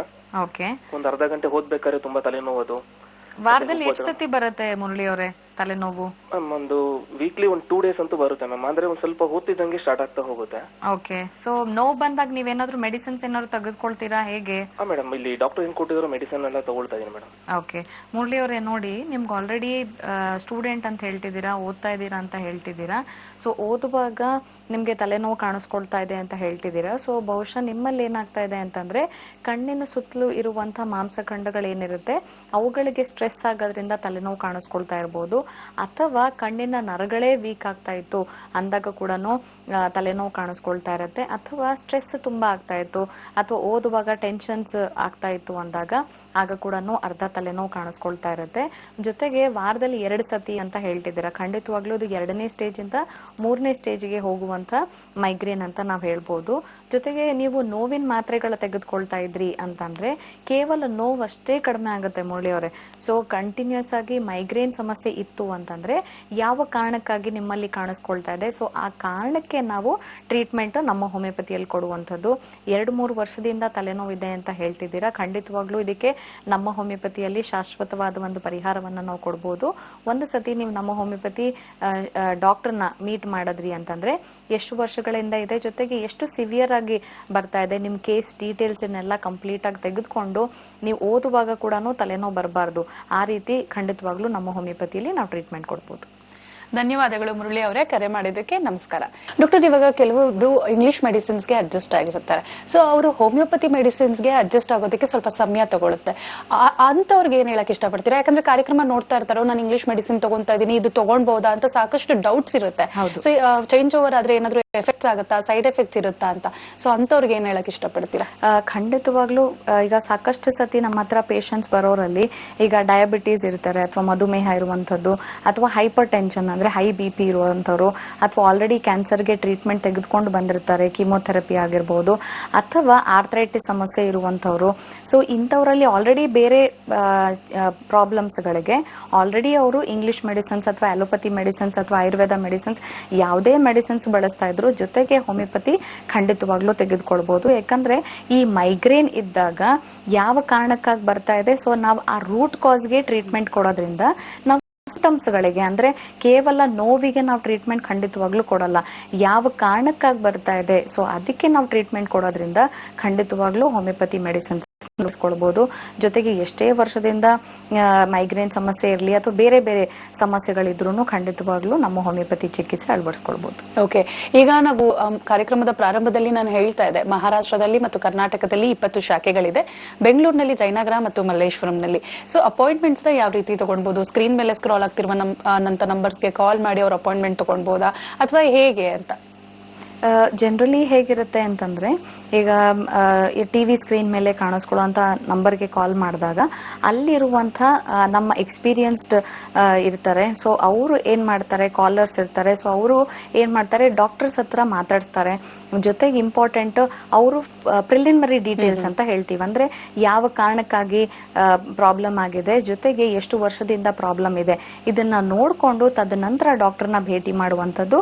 ಸೊ ಒಂದು ಸತಿ ಡಾಕ್ಟರ್ನ ಕನ್ಸಲ್ಟೇಷನ್ ಮಾಡಿದ ಮೇಲೆ ಜೊತೆಗೆ ಅವ್ರದ್ದು ಪೂರ್ತಿ ನಾವು ಕೇಸ್ ಡೀಟೇಲ್ಸ್ ತೆಗೆದುಕೊಳ್ತೀವಿ. ನಮ್ಮ ಹೋಮಿಯೋಪತಿಯಲ್ಲಿ ನಾವು ಕೇಸ್ ಟೇಕಿಂಗ್ ಅನ್ನುವಂಥದ್ದು ಬಹಳ ಇಂಪಾರ್ಟೆಂಟು. ಸೊ ಇದನ್ನ ನೋಡಿಕೊಂಡು ತದನಂತರ ನಾವು ಚಿಕಿತ್ಸೆಯನ್ನ ಸ್ಟಾರ್ಟ್ ಮಾಡುವಂಥದ್ದು. ಇನ್ನು ಮೈಗ್ರೇನ್ ಅನ್ನ ನಾವು ನಿರ್ಲಕ್ಷಿಸಿದ್ರೆ ಅದರಿಂದ ಉಂಟಾಗುವಂತ ಕಾಂಪ್ಲಿಕೇಶನ್ಸ್ ಬಗ್ಗೆ ತಿಳಿಸ್ಕೊಡ್ತೀರಾ? ಖಂಡಿತವಾಗ್ಲು ಸಾಕಷ್ಟು ಜನ ಏನ್ ಮಾಡ್ತಾರೆ, ಈ ಮೈಗ್ರೇನ್ ಸಮಸ್ಯೆ ಇರುವಾಗ ಕೇವಲ ನೋವಿಗೆ ಮಾತ್ರ ಟ್ರೀಟ್ಮೆಂಟ್ ತೆಗೆದುಕೊಳ್ತಾ ಇದ್ರು ಅಂತಂದಾಗ ಸುಮಾರು ವರ್ಷಗಳಿಂದ ಪೇನ್ ಕಿಲ್ಲರ್ಸ್ ಅಥವಾ ನೋವಿನ ಮಾತ್ರೆಗಳು ತೆಗೆದುಕೊಳ್ಳೋದ್ರಿಂದ ಸಾಕಷ್ಟು ಜನರಲ್ಲಿ ಗ್ಯಾಸ್ಟ್ರಿಕ್ ಸಮಸ್ಯೆಗಳು ಹೆಚ್ಚಾಗುವಂತ ಅಥವಾ ಡೈಜೆಷನ್ ಸಮಸ್ಯೆ ಆಗುವಂಥದ್ದು, ಅಂದ್ರೆ ತಿಂದಿರುವಂತ ಆಹಾರ ಜೀರ್ಣ ಆಗದೇ ಇರುವಂತದ್ದು ಅಥವಾ ಮೋಷನ್ಸ್ ಪ್ರಾಬ್ಲಮ್ ಆಗುವಂಥದ್ದು, ಅಂದ್ರೆ ಮಲಬದ್ಧತೆ, ಕಾನ್ಸ್ಟಿಪೇಷನ್ ಆಗುವಂಥದ್ದು. ಇದರ ಜೊತೆಗೆ ಕಂಟಿನ್ಯೂಸ್ ಆಗಿ ಪೇನ್ ಕಿಲ್ಲರ್ಸ್ ಉಪಯೋಗಿಸ್ಕೊಳ್ಳೋದ್ರಿಂದ ಏನಾಗ್ತಾ ಇರುತ್ತೆ, ಲಿವರ್ ದಪ್ಪ ಆಗುವಂಥದ್ದು ಅಥವಾ ಕಿಡ್ನಿ ಸಮಸ್ಯೆಗಳಾಗುವಂಥದ್ದು. ಇನ್ನು ಸತತ ಪದೇ ನೋವು ಬರ್ತಾ ಇದೆ, ಇದು ನೋವು ಹೋಗ್ತಾನೆ ಇಲ್ಲ ಅಂತಂದಾಗ ನಮ್ಮ ಪೇಷಂಟ್ಸ್ ಅಲ್ಲಿ ಸಾಕಷ್ಟು ಜನರು ನಾವು ನೋಡಿದೀವಿ ಡಿಪ್ರೆಷನ್ ಅಥವಾ ಖಿನ್ನತೆಗೊಳಗಾಗುವಂಥದ್ದು. ಎಲ್ಲಾದ್ರೂ ಹೊರಗಡೆ ಫಂಕ್ಷನ್ಸ್ಗೆ ಹೋಗಿರ್ತಾರೆ, ಆಗ ಸಡನ್ ಆಗಿ ತಲೆನೋವು ಬಂತು ಅಂದ್ರೆ ಈ ತಲೆನೋವಿಂದ ಸಾಕಾಗಿದೆ ಅನ್ನುವಂಥ ಅಭಿಪ್ರಾಯ ಇಟ್ಕೊಂಡಿರ್ತಾರೆ ಅಥವಾ ಅಷ್ಟು ಬೇಜಾರಾಗಿರುತ್ತೆ. ಸೊ ಆವಾಗ ಏನಾಗುತ್ತೆ, ಈ ಡಿಪ್ರೆಷನ್ಗೆ ಒಳಗಾಗುವಂಥದ್ದು. ಇನ್ನು ಕೆಲವೊಬ್ಬರಲ್ಲಿ ಏನಾಗುತ್ತೆ, 4th ಸ್ಟೇಜ್ ಅಲ್ಲಿ ಕಂಟಿನ್ಯೂಸ್ ಆಗಿ ಮೈಗ್ರೇನ್ ಇದ್ದಾಗ ಅವರಲ್ಲಿ ಏನಾಗುತ್ತೆ, ಮೂಡ್ ಡಿಸಾರ್ಡರ್ಸ್ ಆಗುವಂಥದ್ದು. ಅಂದ್ರೆ ಸಣ್ಣ ಪುಟ್ಟ ವಿಷಯಗಳಿಗೆ ಕೋಪ, ಭಯ ಪಡುವಂಥದ್ದಷ್ಟೇ ಅಲ್ಲದೆ ಗಾಬರಿ ಆಗುವಂಥದ್ದು, ನೈಟ್ ನಿದ್ದೆ ಬರದೇ ಇರುವಂಥದ್ದು, ಜೊತೆಗೆ ಎದೆ ಬಡಿತ ಹೆಚ್ಚಾಗುವಂಥದ್ದು, ಪ್ಯಾಲ್ಪಿಟೇಷನ್ಸ್ ಅಂತ ಹೇಳ್ತೀವಿ, ಆಂಗ್ಸೈಟಿ ಡಿಸಾರ್ಡರ್ ಒಳಗಾಗುವಂಥದ್ದು. ಸೊ ಈ ರೀತಿ ಸೈಕ್ಯಾಟ್ರಿಕ್ ಪ್ರಾಬ್ಲಮ್ಸ್ ಕೂಡ ಮೈಗ್ರೇನ್ ಇಂದ ಹಲವಾರು ಜನರಲ್ಲಿ ಕಾಣಿಸ್ಕೊಳ್ತಾ ಹೋಗುತ್ತೆ. ಸೊ ಇದು ಮೇಜರ್ ಆಗಿ ನಾವು ನೋಡುವಂತ ಕಾಂಪ್ಲಿಕೇಶನ್ಸ್ ಅಂತ ಹೇಳ್ಬೋದು ಮೈಗ್ರೇನ್ ಅಲ್ಲಿ. ಇದನ್ನ ಹೊರತುಪಡಿಸಿದ್ರೆ ಈ ಬಾಮ್ಗಳನ್ನ ಕಂಟಿನ್ಯೂಸ್ ಆಗಿ ತಗೋತಾ ಇರ್ತಾರೆ ಅಥವಾ ಹಚ್ಕೋತಾ ಇರ್ತಾರೆ. ಸೊ ಈ ಬಾಮ್ಗಳಿಂದ ಏನಾಗುತ್ತೆ, ಅದರಲ್ಲಿ ಕೂಡ ಸಾಕಷ್ಟು ಕೆಮಿಕಲ್ಸ್ ಇರೋದ್ರಿಂದ ಸ್ಕಿನ್ ಪ್ರಾಬ್ಲಮ್ಸ್ ಉಂಟಾಗುವಂಥದ್ದು, ಅಲರ್ಜಿಕ್ ಡರ್ಮಟೈಟಿಸ್ ಆಗಿರ್ಬೋದು, ಅಥವಾ ಆ ಚರ್ಮ ಅಲ್ಲೇನೆ ಕಂಪ್ಲೀಟ್ ಆಗಿ ಬ್ಲ್ಯಾಕ್ ಆಗುವಂಥದ್ದು. ನೀವು ಸಾಕಷ್ಟು ಜನ ನೋಡ್ಬೋದು ಹಣೆ ಮಾತ್ರ ಬ್ಲ್ಯಾಕ್ ಆಗಿರುವಂಥದ್ದು. ಸೊ ಕಂಟಿನ್ಯೂಸ್ ಆಗಿ ಬಾಮ್ ಅಪ್ಲೈ ಮಾಡೋದ್ರಿಂದ ಈ ರೀತಿ ಸ್ಕಿನ್ ಮೇಲೆ ಕೂಡ ಕಾಂಪ್ಲಿಕೇಶನ್ ನಾವು ನೋಡ್ಬೋದು. ಮತ್ತೊಂದು ಕರೆ ಇದೆ, ಸ್ವೀಕರಿಸೋಣ. ಹಲೋ. ಹಲೋ, ನಮಸ್ತೆ, ತಮ್ಮ ಹೆಸರು? ನಮಸ್ತೆ ಮೇಡಮ್, ನನ್ನ ಹೆಸರು ಪ್ರಶಾಂತ್ ಅಂತ. ಓಕೆ, ಪ್ರಶಾಂತ್ ಅವರೇ ಗುಲ್ಬರ್ಗಾದಿಂದ ಕಾಲ್ ಮಾಡ್ತಿರೋದ್ರಿ? ಗುಲ್ಬರ್ಗಾ ಇಂದ? ಹೌದೌದು. ಓಕೆ, ಮಾತಾಡಿ ಡಾಕ್ಟರ್ ಹತ್ರ. ಡಾಕ್ಟ್ರೆ ನಮಸ್ತೆ. ನಮಸ್ತೆ ಪ್ರಶಾಂತ್ ಅವರೇ. ಅದೇ ತಲೆನೋವಿನ ತೋರಿಸ್ತಾ ಇದ್ರಲ್ಲ ಪ್ರೋಗ್ರಾಮ್ ಅಲ್ಲಿ, ನೋಡ್ತಾ ಇದ್ದೆ. ಹೌದು, ಸೊ ನನಗೂ ಆತರ ಪ್ರಾಬ್ಲಮ್ ಇತ್ತು ಮೇಡಮ್. ಓಕೆ. ಸೊ ಆಲ್ಮೋಸ್ಟ್ ಈಗ ಒಂದು 4-5 ವರ್ಷ ಆಯ್ತು. ಸೊ ಅದೇ ಏನು ನೋವು ಬಂದಾಗೆಲ್ಲ ನೋವಿನ ಮಾತ್ರೆ ಅದು ತಗೊಳ್ಳೋದು, ನೋವು ಕಮ್ಮಿ ಆಗುತ್ತೆ. ಮೇನ್ ಆಗಿ ಏನಾಗ್ತಿದೆ ಅಂದ್ರೆ ಊಟ ಯಾವಾಗ ಸ್ವಲ್ಪ ಲೇಟ್ ಆಯ್ತು ಅನ್ಕೊಳ್ರಿ, ಈಗ ಮಧ್ಯಾಹ್ನ ಊಟ ಮಾಡೋದು 2 ಗಂಟೆ ಆಗೋದು 3-3:30 ಕೆಲಸ ಲೇಟ್ ಆಯ್ತು ಅನ್ಕೊಳ್ರಿ, ಸೊ ಜೋರಾಗಿ ತಲೆನೋವು ಶುರು ಆಗುತ್ತೆ. ಊಟ ಮಾಡಿದ್ರು ತಲೆನೋವು ಕಮ್ಮಿ ಆಗಲ್ಲ. ಆ ಊಟ ಮಾಡಿರೋದು ವಾಮಿಟ್ ಆಗಕ್ ಶುರು ಆಗೋದು, ವಾಮಿಟ್ ಆದ್ಮೇಲೆ ಸ್ವಲ್ಪ ಆರಾಮ್ ಅನ್ಸೋದು, ಈ ತರ ಈಗೀಗಂತೂ ಜಾಸ್ತಿನೇ ಆಗ್ತಿದೆ ಮೇಡಮ್ ಅದು. ಡಾಕ್ಟ್ರಿಗೆ ತೋರ್ಸಿದೀನಿ, ಅವ್ರು ಟ್ಯಾಬ್ಲೆಟ್ ಎಲ್ಲ ಕೊಟ್ಟಿದ್ದಾರೆ. ಕೊಟ್ರು ಕಂಪ್ಲೀಟ್ ಆಗಿ ಹೋಗುತ್ತೆ ಅನ್ನೋದಿಲ್ಲ. ತಗೊಂಡಾಗ ಸ್ವಲ್ಪ ಕಮ್ಮಿ ಅನ್ಸೋದು, ಮತ್ತೆ ಕಮ್ಮಿ ಆಗಿದೆ ಅನ್ಸೋ ಟ್ಯಾಬ್ಲೆಟ್ ಬಿಟ್ವಿ, ಮತ್ತೆ ಶುರು ಆಗೋದು. ಸೊ ಇದು ಕಂಪ್ಲೀಟ್ ಆಗಿ ಹೋಗುತ್ತಂತೀರಾ ಹೆಂಗೆ? ಖಂಡಿತವಾಗ್ಲೂ ಪ್ರಶಾಂತ್ ಅವರೇ ಹೋಗುತ್ತೆ. ಯಾಕಂತಂದ್ರೆ ಈ ಮೈಗ್ರೇನ್ ಸಮಸ್ಯೆಗೆ ನೀವೇನು ಟ್ರೀಟ್ಮೆಂಟ್ ತೆಗೆದುಕೊಳ್ತಿದ್ದೀರಲ್ಲ, ಇದು ಬರೀ ಆ ತಕ್ಷಣಕ್ಕೆ ತಾತ್ಕಾಲಿಕವಾಗಿ ಅಂದ್ರೆ ಟೆಂಪರವರಿ ಟ್ರೀಟ್ಮೆಂಟ್ ನೀವು ತೆಗೆದುಕೊಳ್ತಾ ಇರೋದು. ಸೊ ಶಾಶ್ವತವಾಗಿ ಅದು ಹೋಗ್ಬೇಕು, ಅದು ಮೈಗ್ರೇನ್ ಸಮಸ್ಯೆ ಹೋಗ್ಬೇಕು ಅಂತಂದಾಗ ಖಂಡಿತವಾಗ್ಲೂ ನಮ್ಮ ಹೋಮಿಯೋಪತಿಯಲ್ಲಿ ನೀವು ಚಿಕಿತ್ಸೆ ತೆಗೆದುಕೊಳ್ಬೇಕಾಗತ್ತೆ. ಎರಡನೇದಾಗಿ ನೀವೇನ್ ಹೇಳ್ತಾ ಇದ್ದೀರಾ, ಪ್ರತಿನಿತ್ಯ ತಲೆನೋವು ಇದೆ, ಸ್ವಲ್ಪ ಲೇಟ್ ಆಗಿ ಊಟ ಮಾಡಿದ್ರೆ ಕಾಣಿಸ್ಕೊಳ್ತಾ ಇದೆ ಅಂತ. ಸೊ ನಿಮ್ಮಲ್ಲಿ ಏನಾಗುತ್ತೆ, ಮೈಗ್ರೇನ್ ಜೊತೆಗೇನೆ ಗ್ಯಾಸ್ಟ್ರಿಕ್ ಹೆಡ್ಏಕ್ ಅಂತ ಹೇಳ್ತೀವಿ. ಅಂದ್ರೆ ಯಾವಾಗ ನಾವು ಟೈಮ್ ಕರೆಕ್ಟ್ ಆಗಿ ಊಟ ಮಾಡಲ್ವೋ ಆಗೇನಾಗುತ್ತೆ, ಒಳಗಡೆ ಅಂದ್ರೆ ಹೊಟ್ಟೆ ಒಳಗಡೆ ಇರುವಂತಹ ಆಸಿಡ್ ಪ್ರಮಾಣದಲ್ಲಿ ಜೊತೆಗೆ ಅಲ್ಲಿರುವಂತಹ ಎಂಜೈಮ್ಸ್ ಅಲ್ಲಿ ವೇರಿಯೇಷನ್ಸ್ ಆಗೋದ್ರಿಂದ ಏನಾಗುತ್ತೆ, ಆಗ ನಿಮ್ಗೆ ತಲೆನೋವು ಕಾಣಿಸ್ಕೊಳ್ತಾ ಇರುತ್ತೆ. ಸೊ ಗ್ಯಾಸ್ಟ್ರಿಕ್ ಹೆಡ್ಏಕ್ ಜೊತೆಗೇನೆ ಗ್ಯಾಸ್ಟ್ರಿಕ್ಗೆ ನೀವು ಕರೆಕ್ಟ್ ಆಗಿ ಚಿಕಿತ್ಸೆ ತೆಗೆದುಕೊಳ್ಳದೆ ಇದ್ದಾಗನೇ ಮೈಗ್ರೇನ್ ಸಮಸ್ಯೆ ಕಾಣಿಸ್ಕೊಳ್ತಾ ಇದೆ. ಸೊ ಖಂಡಿತವಾಗ್ಲೂ ಇದಕ್ಕೆ ಚಿಕಿತ್ಸೆಯನ್ನ ಕೊಡ್ತೀವಿ ನಮ್ಮ ಹೋಮಿಯೋಪತಿಯಲ್ಲಿ. ಶಾಶ್ವತವಾದ ಒಂದು ಪರಿಹಾರನೂ ಸಿಗುತ್ತೆ. ಪ್ರತಿನಿತ್ಯ ನೀವು ನೋವಿನ ಮಾತ್ರೆಗಳು ತೆಗೆದುಕೊಳ್ಳುವಂಥದ್ದು ಅಥವಾ ತಕ್ಕ ಮಟ್ಟಿಗೆ ಮಾತ್ರನೇ ನೋವು ಕಡಿಮೆ ಆಗ್ಲಿಕ್ಕೆ ಚಿಕಿತ್ಸೆ ತೆಗೆದುಕೊಳ್ಳುವಂಥದ್ದು ಆ ರೀತಿ ಇರಲ್ಲ. ಸೊ ಗ್ಯಾಸ್ಟ್ರಿಕ್ ಹೆಡ್ಏಕ್ ಏನಿದೆ ಅದರ ಜೊತೆಗೆ ಮೈಗ್ರೇನ್ ಸಮಸ್ಯೆ ಏನು ಗ್ಯಾಸ್ಟ್ರಿಕ್ ಪ್ರಾಬ್ಲಮ್ ಇಂದ ಏನ್ ಕಾಣಿಸ್ಕೊಳ್ತಾ ಇದೆ, ಇದಕ್ಕೆ ಖಂಡಿತವಾಗ್ಲೂ ಚಿಕಿತ್ಸೆಯನ್ನ ಕೊಡ್ಬೋದು ನಮ್ಮ ಹೋಮಿಯೋಪತಿಯಲ್ಲಿ ನಿಮ್ಗೆ. ಪ್ರಶಾಂತ್ ಅವರೇ, ಧನ್ಯವಾದಗಳು ಕರೆ ಮಾಡಿದ್ದಕ್ಕೆ. ಇನ್ನು ಮೈಗ್ರೇನ್ ನ ಲಕ್ಷಣಗಳ ಬಗ್ಗೆ, ಮೈಗ್ರೇನ್ ಬಗ್ಗೆ ಹೆಚ್ಚಿನ ಮಾಹಿತಿಯನ್ನ ಜನರು ತಿಳ್ಕೊಳ್ಬೇಕು. ಸೊ ಮೈಗ್ರೇನ್ ಬಗ್ಗೆ ಇನ್ನ ಏನಾದ್ರೂ ಮಾಹಿತಿಯನ್ನ ನೀಡೋದಿದ್ರೆ ಯಾವ್ದ್ರ ಬಗ್ಗೆ ತಿಳಿಸ್ಕೊಡ್ಬೋದು ತಾವು? ಜನರಲ್ ಆಗಿ ಈ ಮೈಗ್ರೇನ್ ಇನ್ನೇನ್ ಕಾಣಿಸ್ಕೊಳ್ತಾ ಇದೆ ಅಥವಾ ಬರಬಹುದು ಅನ್ನೋರಲ್ಲಿ, ಅಂದ್ರೆ ಆಲ್ರೆಡಿ ಪೇಷಂಟ್ಸ್ ಏನು ಮೈಗ್ರೇನ್ ಇರ್ತಾರೆ, ಸೊ ಅವರಲ್ಲಿ ಏನಾಗುತ್ತೆ ಸ್ಟೇಜಸ್ ವೈಸ್ ಅಲ್ಲೇನೆ ಈ ಮೈಗ್ರೇನ್ ಕಾಣಿಸ್ಕೊಳ್ಳುವಂಥದ್ದು. ಮೊದಲನೇದಾಗಿ ನಾವು ಹೇಳುವಂಥದ್ದು ಪ್ರೋಡ್ರೋಮ್ ಸ್ಟೇಜ್ ಅಂತ ಹೇಳ್ತೀವಿ. ಸೊ ಇದರಲ್ಲಿ ಏನಾಗುತ್ತೆ ಅಂದ್ರೆ ತಲೆನೋವು ಬರೋಕ್ಕಿಂತ ಮುಂಚೆನೆ ಕಣ್ಣುಗಳು ಮಂಜಾಗುವಂಥದ್ದು, ಅಥವಾ ಕಣ್ಣು ತುಂಬಾನೇ ಟ್ವಿಚಿಂಗ್ ಅಂತ ಹೇಳ್ತೀವಿ, ಕಣ್ಣು ಪದೇ ಪದೇ ಬ್ಲಿಂಕ್ ಮಾಡುವಂಥದ್ದು. ಸೊ ಈ ರೀತಿ ಲಕ್ಷಣಗಳು ಕಾಣಿಸ್ಕೊಳ್ತಾ ಇತ್ತು. ಜೊತೆಗೆ ಕೆಲವೊಬ್ಬರಲ್ಲಿ ಏನಾಗುತ್ತೆ ಕೆಲವೊಂದು ಕ್ರೇವಿಂಗ್ಸ್ ಅಂತ ಹೇಳ್ತೀವಿ, ಅಂದ್ರೆ ಇದಕ್ಕಿದಂಗೆ ಚಾಕ್ಲೇಟ್ ತಿನ್ಬೇಕು ಅನ್ಸುವಂಥದ್ದು, ಅಥವಾ ಐಸ್ ಕ್ರೀಮ್ ತೆಗೆದುಕೊಳ್ಳುವಂಥದ್ದು ಅನ್ಸ್ಬೋದು, ಅಥವಾ ಎಣ್ಣೆಯಲ್ಲಿ ಕರೆದಿರುವಂಥದ್ದು ತೆಗೆದುಕೊಳ್ಬೇಕು ಅನ್ನಿಸುವಂಥದ್ದು. ಸೊ ಈ ಸ್ಟೇಜ್ ಅಲ್ಲಿ ಪ್ರೋಡ್ರೋಮ್ ಸ್ಟೇಜ್ ಅಂತ ಹೇಳ್ತೀವಿ, ಅಂದ್ರೆ ತಲೆನೋವು ಬರೋಕ್ಕಿಂತ ಮುಂಚೆ ಕಾಣಿಸ್ಕೊಳ್ಳುವಂತ ಲಕ್ಷಣಗಳು. ಇದಾದ್ಮೇಲೆ ನಾವು ಪೇನ್ ಸ್ಟೇಜ್ ಅಂತ ಹೇಳ್ತೀವಿ. ಸೊ ಪೇನ್ ಸ್ಟೇಜ್ ಅಂತಂದಾಗ ಯಾವ ಭಾಗದಲ್ಲಿ ಪೇನ್ ಕಾಣಿಸ್ಕೊಳ್ತಾ ಇದೆ, ತಲೆ ಮುಂಭಾಗದಲ್ಲೇ ಕಾಣಿಸ್ಕೊಳ್ತಾ ಇದೆಯಾ, ಅಥವಾ ಕಣ್ಣಿನ ಹಿಂದ್ಗಡೆ ಗುಡ್ಡೆಯಲ್ಲಿ ಈ ತಲೆನೋವು ಕಾಣಿಸ್ಕೊಳ್ತಾ ಇದೆಯಾ, ತದನಂತರ ಅದು ಎಲ್ಲಿ ಹೋಗ್ತಿದೆ. ಸೊ ಕೆಲವೊಬ್ಬರಲ್ಲಿ ಏನಾಗುತ್ತೆ ಗುಡ್ಡೆಯಿಂದ ಕಂಪ್ಲೀಟ್ ತಲೆ ಪೂರ್ತಿ ಆಗುವಂಥದ್ದು, ಹುಬ್ಬಿನ ಮಧ್ಯದಲ್ಲಿ ತಲೆನೋವು ಕಾಣಿಸ್ಕೊಂಡು ತದನಂತರ ನೆತ್ತಿವರೆಗೂ ತಲೆನೋವು ಕಾಣಿಸ್ಕೊಳ್ಳುವಂಥದ್ದು. ಸೊ ಈ ಪೇನ್ ಸ್ಟೇಜ್ ಇರುವಾಗ ನೋವಿನ ಜೊತೆಗೇನೆ ವಾಮಿಟಿಂಗ್ ಸೆನ್ಸೇಷನ್ ಅಥವಾ ನಾಸಿಯಾ ಅಂತ ಹೇಳ್ತೀವಿ, ವಾಮಿಟ್ ಆಗುವಂಥದ್ದಾಗಿರ್ಬೋದು. ಸೊ ಇದು ಪೇನ್ ಸ್ಟೇಜ್ ಅಲ್ಲಿ ಕಾಣಿಸ್ಕೊಳ್ಳುವಂಥದ್ದು. ಇದರ ನಂತರ ನಾವು ಪೋಸ್ಟ್ ಡ್ರೋಮ್ ಸ್ಟೇಜ್ ಅಂತ ಹೇಳ್ತೀವಿ. ಕೆಲವೊಬ್ಬರಿಗೆ ಏನಾಗುತ್ತೆ ತಲೆನೋವು ಇನ್ನೇನು ಕಡಿಮೆ ಆಗ್ತಾ ಇದೆ ಅಂತಂದಾಗ ವಿಪರೀತ ಸುಸ್ತಾಗುವಂಥದ್ದು ಅಥವಾ ನಿದ್ರೆ ತುಂಬಾ ಬರುವಂಥದ್ದು. ಕೆಲವೊಬ್ಬರಿಗೆ ಏನಾಗುತ್ತೆ ಅಂತಂದ್ರೆ ಕಂಪ್ಲೀಟ್ ಆಗಿ ಏನು ಕೆಲಸ ಮಾಡ್ಲಿಕ್ಕೆ ಆಸಕ್ತಿನೇ ಇಲ್ಲ, ಸುಮ್ಮನೆ ಕುತ್ಕೊಳ್ಳುವಂಥದ್ದು, ಅಥವಾ ಯಾವುದಕ್ಕೂ ಆಸಕ್ತಿ ಇಲ್ದೇನೆ ಮಲ್ಕೊಳ್ಳೋದು ಅಷ್ಟೇ ಇಲ್ದೇನೆ ಇರಿಟೇಷನ್ ಆಗುವಂಥದ್ದು, ತುಂಬಾ ಕೋಪ ಬರುವಂಥದ್ದು. ಸೊ ಅದರ ಜೊತೆಗೆ ಕತ್ಲ ಕೋಣೆಯಲ್ಲಿ ಕುತ್ಕೋಬೇಕು ಅನ್ಸುವಂಥದ್ದು, ಸ್ವಲ್ಪ ಬೆಳಕು ನೋಡ್ಲಿಕ್ಕೂ ಇಷ್ಟ ಪಡದೇ ಇರುವಂಥವ್ರು, ಜೊತೆಗೆ ಸೂರ್ಯನ ಬೆಳಕು ಕೂಡ ನೋಡ್ಲಿಕ್ಕೂ ಕಷ್ಟ ಆಗುವಂಥದ್ದು, ನಾರ್ಮಲ್ ಲೈಟ್ ನೋಡ್ಲಿಕ್ಕೂ ಕಷ್ಟ ಆಗುವಂಥದ್ದು. ಸೊ ಇದು ಪೋಸ್ಟ್ ಡ್ರೋಮ್ ಸ್ಟೇಜ್ ಅಲ್ಲಿ ನಾವು ನೋಡುವಂಥದ್ದು. ತದನಂತರ ಏನಾಗತ್ತೆ ಅಂತಂತಂದ್ರೆ ಕಂಪ್ಲೀಟ್ ಆಗಿ ತಲೆನೋವೆಲ್ಲ ಈ ಸೈಕಲ್ ಕಂಪ್ಲೀಟ್ ಆದ್ಮೇಲೆ ಅದರಿಂದ ಚೇತರಿಸ್ಕೊಳ್ಳಿಕ್ಕೆ ಅವ್ರಿಗೆ ಏನಿಲ್ಲ ಅಂದ್ರೂ 1 ದಿನ ಅಥವಾ 2 ದಿನ ಬೇಕಾಗತ್ತೆ. ಸೊ ಆ ದಿನಗಳಲ್ಲಿ ಏನಾಗತ್ತೆ ಅಂದ್ರೆ ತಲೆ ತುಂಬಾನೇ ಭಾರ ಅನ್ಸುವಂಥದ್ದು, ಕಣ್ಣಿನ ಸುತ್ತಲೂ ಭಾರ ಅನ್ಸುವಂಥದ್ದು, ಜೊತೆಗೆ ಈ ಪೀರಿಯಡ್ಸ್ ಟೈಮ್ ಅಲ್ಲಿ ಬರ್ತಾ ಇತ್ತು ಅಥವಾ ಪೀರಿಯಡ್ಗಿಂತ ಮುಂಚೆ ಬರ್ತಾ ಇತ್ತು ಅಥವಾ ಪೀರಿಯಡ್ ನಂತರ ಬರ್ತಾ ಇತ್ತು ಅನ್ನೋರಲ್ಲಿ ಏನಾಗುತ್ತೆ ಹೆವಿ ಬ್ಲೀಡಿಂಗ್ ಆಗುವಂಥದ್ದು, ಅಥವಾ ತುಂಬಾನೇ ಕಡಿಮೆ ರಕ್ತಸ್ರಾವ ಆಗುವಂಥದ್ದು. ಅದ್ರ ಜೊತೆಗೆ ಕ್ರಾಂಪ್ಸ್ ಗಳಾಗುವಂಥದ್ದು, ಅಂದ್ರೆ ಹೊಟ್ಟೆ ನೋವು ತುಂಬಾ ಆಗುವಂಥದ್ದು, ಕಾಲು ಸೆಳೆತ ಆಗುವಂಥದ್ದು, ಕಾಲು ನೋವು ಕಾಣಿಸ್ಕೊಳ್ಳುವಂಥದ್ದು. ಸೊ ಈ ಎಲ್ಲವೂ ಏನಾಗುತ್ತೆ ತಲೆನೋವು ಬಂದು ಹೋದ್ಮೇಲೆ ನೆಕ್ಸ್ಟ್ 2 days ವರೆಗೂ ಇರುವಂತ ಲಕ್ಷಣಗಳಿರುತ್ತೆ. ಸೊ ಒಬ್ಬ ಮನುಷ್ಯನಲ್ಲಿ ತಲೆನೋವು ಅಥವಾ ಮೈಗ್ರೇನೇ ಕಾಣಿಸ್ಕೊಳ್ತಿತ್ತು ಅಂದ್ರೆ ಈ ಎಲ್ಲಾ ಸ್ಟೇಜಸ್ ಗಳನ್ನು ಖಂಡಿತವಾಗ್ಲೂ ಆ ಪೇಷಂಟ್ಸ್ ಅಲ್ಲಿ ನಾವು ನೋಡ್ಬೋದು. ಜೊತೆಗೆ ಈ ತಲೆನೋವು ಅಂತಂದಾಗ ಏನಾಗುತ್ತೆ ಅಂದ್ರೆ ತಲೆ ಭಾಗದಲ್ಲಿ ಅಲ್ಲಿ ಸಾಕಷ್ಟು ಆರ್ಟ್ರೀಸ್ ಗಳಿರುತ್ತೆ, ವೇನ್ಸ್, ನರ್ವ್ಸ್ ಇರುತ್ತೆ. ಸೊ ಈ ಆರ್ಟ್ರೀಸ್ ಒಳಗಡೆ ಯಾವಾಗ ಅಲ್ಲಿ ಏನಾಗುತ್ತೆ ಒತ್ತಡ ಅಥವಾ ಪ್ರೆಷರ್ ಹೆಚ್ಚಾಗ್ತಾ ಹೋಗುತ್ತೋ, ಸೊ ಆಗ ಏನಾಗುತ್ತೆ ಈ ರಕ್ತನಾಳಗಳೇನಾಗುತ್ತೆ ಶುದ್ಧ ರಕ್ತನಾಳಗಳು ಅಗಲ ಆಗುವಂಥದ್ದು. ಸೊ ಇದರಿಂದ ಏನಾಗುತ್ತೆ ತಲೆನೋವು ಕಾಣಿಸ್ಕೊಳ್ತಾ ಹೋಗುತ್ತೆ. ಸೊ ಯಾವಾಗ ಈ ಶುದ್ಧ ರಕ್ತನಾಳಗಳು ಅಗಲ ಆಗ್ತಾ ಹೋಗುತ್ತೋ ಅದರ ಜೊತೆಗಿರುವಂತಹ ನರ್ವ್ಸ್ ಗಳೇನಾಗುತ್ತೆ ನರಗಳೇನಾಗುತ್ತೆ ಕಂಪ್ರೆಸ್ ಆಗುವಂಥದ್ದು, ಒತ್ತುವಂಥದ್ದು. ಸೊ ಅದರಿಂದ ತಲೆ ತುಂಬಾ ಸಿಡಿತಾ ಇದೆ ಅನ್ನುವಂಥದ್ದು, ಸ್ವಲ್ಪ ಒಂದು 10 ನಿಮಿಷ ಅಥವಾ 15 ನಿಮಿಷ ಬಿಸಿಲಿಗೆ ಹೋಗಿ ಬಂದಿದ್ದ ಕೂಡಲೇ ಇಮಿಡಿಯೇಟ್ಲಿ ತಲೆನೋವು ಕಾಣಿಸ್ಕೊಳ್ಳುವಂಥದ್ದು. ಸೊ ಈ ರೀತಿ ಸಮಸ್ಯೆಗಳು. ಇನ್ನು ಕೆಲವೊಬ್ಬರಿಗೆ ಏನಾಗುತ್ತೆ ನಾನ್ ವೆಜ್ ತೆಗೆದುಕೊಂಡ್ರೆ ಅಥವಾ ಎಣ್ಣೆಯಲ್ಲಿ ಕರೆದಿರುವಂಥದ್ದು ತೆಗೆದುಕೊಂಡ್ರೆ ಅಥವಾ ಹೆವಿ ಊಟ ಮಾಡಿದಾಗ ಕೂಡ ತಲೆನೋವು ಬರುವಂಥದ್ದು. ಇನ್ನು ಸಾಕಷ್ಟು ಜನರಲ್ಲಿ ಏನು ತಿಂದೇ ಇಲ್ಲ ಬೆಳಗ್ಗೆಯಿಂದ ಅಥವಾ ಪದೇ ಉಪವಾಸಗಳನ್ನು ಮಾಡ್ತಾ ಇರ್ತಾರೆ. ಸೊ ಇಂಥವರಲ್ಲಿ ಕೂಡ ನಾವು ತಲೆನೋವು ಮೈಗ್ರೇನ್ ಸಮಸ್ಯೆಗಳನ್ನು ನೋಡ್ಬೋದು. ಇನ್ನು ಸಾಕಷ್ಟು ಜನಕ್ಕೆ ಕಾಮನ್ ಪೀಪಲ್ ಅನ್ಸೋದೇನಪ್ಪಾ ಅಂತಂದ್ರೆ ಏನಾದ್ರೂ ಎಕ್ಸ್ಪೆನ್ಸಸ್ ತುಂಬಾ ಜಾಸ್ತಿ ಇರುತ್ತೇನೋ, ಖರ್ಚು ಜಾಸ್ತಿ ಆಗುತ್ತೇನೋ ಅಂತ ಎಕಾನಮಿ ಬಗ್ಗೆನೂ ಯೋಚನೆ ಮಾಡ್ತಾ ಇರ್ತಾರೆ. ಆದ್ರೆ ನಮ್ಮ ಹೋಮಿಯೋಪತಿನಲ್ಲಿ ಇದ್ರ ಬಗ್ಗೆ ನೀವೇನ್ ಹೇಳಕ್ ಇಷ್ಟಪಡ್ತೀರಾ? ನಮ್ಮ ಹೋಮಿಯೋಪತಿಯಲ್ಲಿ ಒಂದು ಬಹಳ ಇಂಪಾರ್ಟೆಂಟ್ ಏನು ಅಂದ್ರೆ ಇದು ನ್ಯಾಚುರಲ್ ಆಗಿ ಟ್ರೀಟ್ಮೆಂಟ್ ಇರುವಂತದ್ದು. ಸೊ ಮೊದಲನೇದಾಗಿ ಯಾವುದೇ ರೀತಿ ಅಡ್ಡ ಪರಿಣಾಮಗಳು ಇರಲ್ಲ.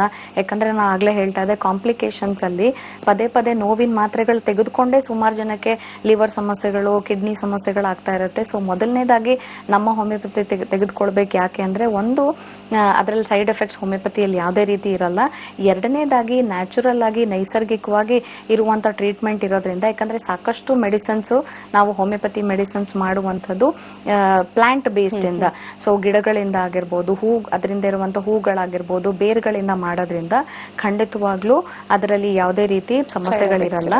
ಮೂರನೇದಾಗಿ ಬಹಳ ಇಂಪಾರ್ಟೆಂಟ್ ಏನು ಅಂದ್ರೆ ಶಾಶ್ವತವಾದ ಒಂದು ಪರಿಣಾಮ ಸಿಗುವಂಥದ್ದು, ಶಾಶ್ವತವಾದ ಒಂದು ಪರಿಹಾರ ಸಿಗುವಂಥದ್ದು ನಮ್ಮ ಹೋಮಿಯೋಪತಿ ಚಿಕಿತ್ಸೆ ಅಳವಡಿಸ್ಕೊಂಡಾಗ. ಸೊ ಹಾಗಾಗಿ ನಮ್ಮ ಹೋಮಿಯೋಪತಿಯಲ್ಲಿ ತೆಗೆದುಕೊಳ್ಬೇಕಾಗತ್ತೆ. ಡಾಕ್ಟರ್, ಇವತ್ತು ಸಾಕಷ್ಟು ಜನ ಕರೆ ಮಾಡಿದ್ರು. ಆದ್ರೂ ಯಾವ್ಯಾವ ಊರಿಂದ ಕಾಲ್ ಮಾಡಿದ್ದಾರೆ ಅಂದ್ರೆ ನಿಮ್ ಬ್ರಾಂಚಸ್ ಎಲ್ಲಾ ಕಡೆ ಇದೆ. ಸೊ ಆ ಊರುಗಳಿಂದ ಕಾಲ್ ಮಾಡಿದ್ದಾರೆ. ಹಾಗಾಗಿ ಬಹುಶಃ ಅವ್ರಿಗೆ ಅಲ್ಲಿ ಹೋಗಿ ಭೇಟಿ ನೀಡಿದ್ರೆ ಬಹಳಷ್ಟು ಹತ್ರವಾಗುತ್ತೆ ಕೂಡ. ಸೊ ಇವತ್ತಿನ ಕಾರ್ಯಕ್ರಮದಲ್ಲಿ ನೀವು ಮೈಗ್ರೇನ್ ಬಗ್ಗೆ ಸಾಕಷ್ಟು ವಿಚಾರಗಳನ್ನ ತಿಳಿಸ್ಕೊಟ್ರಿ.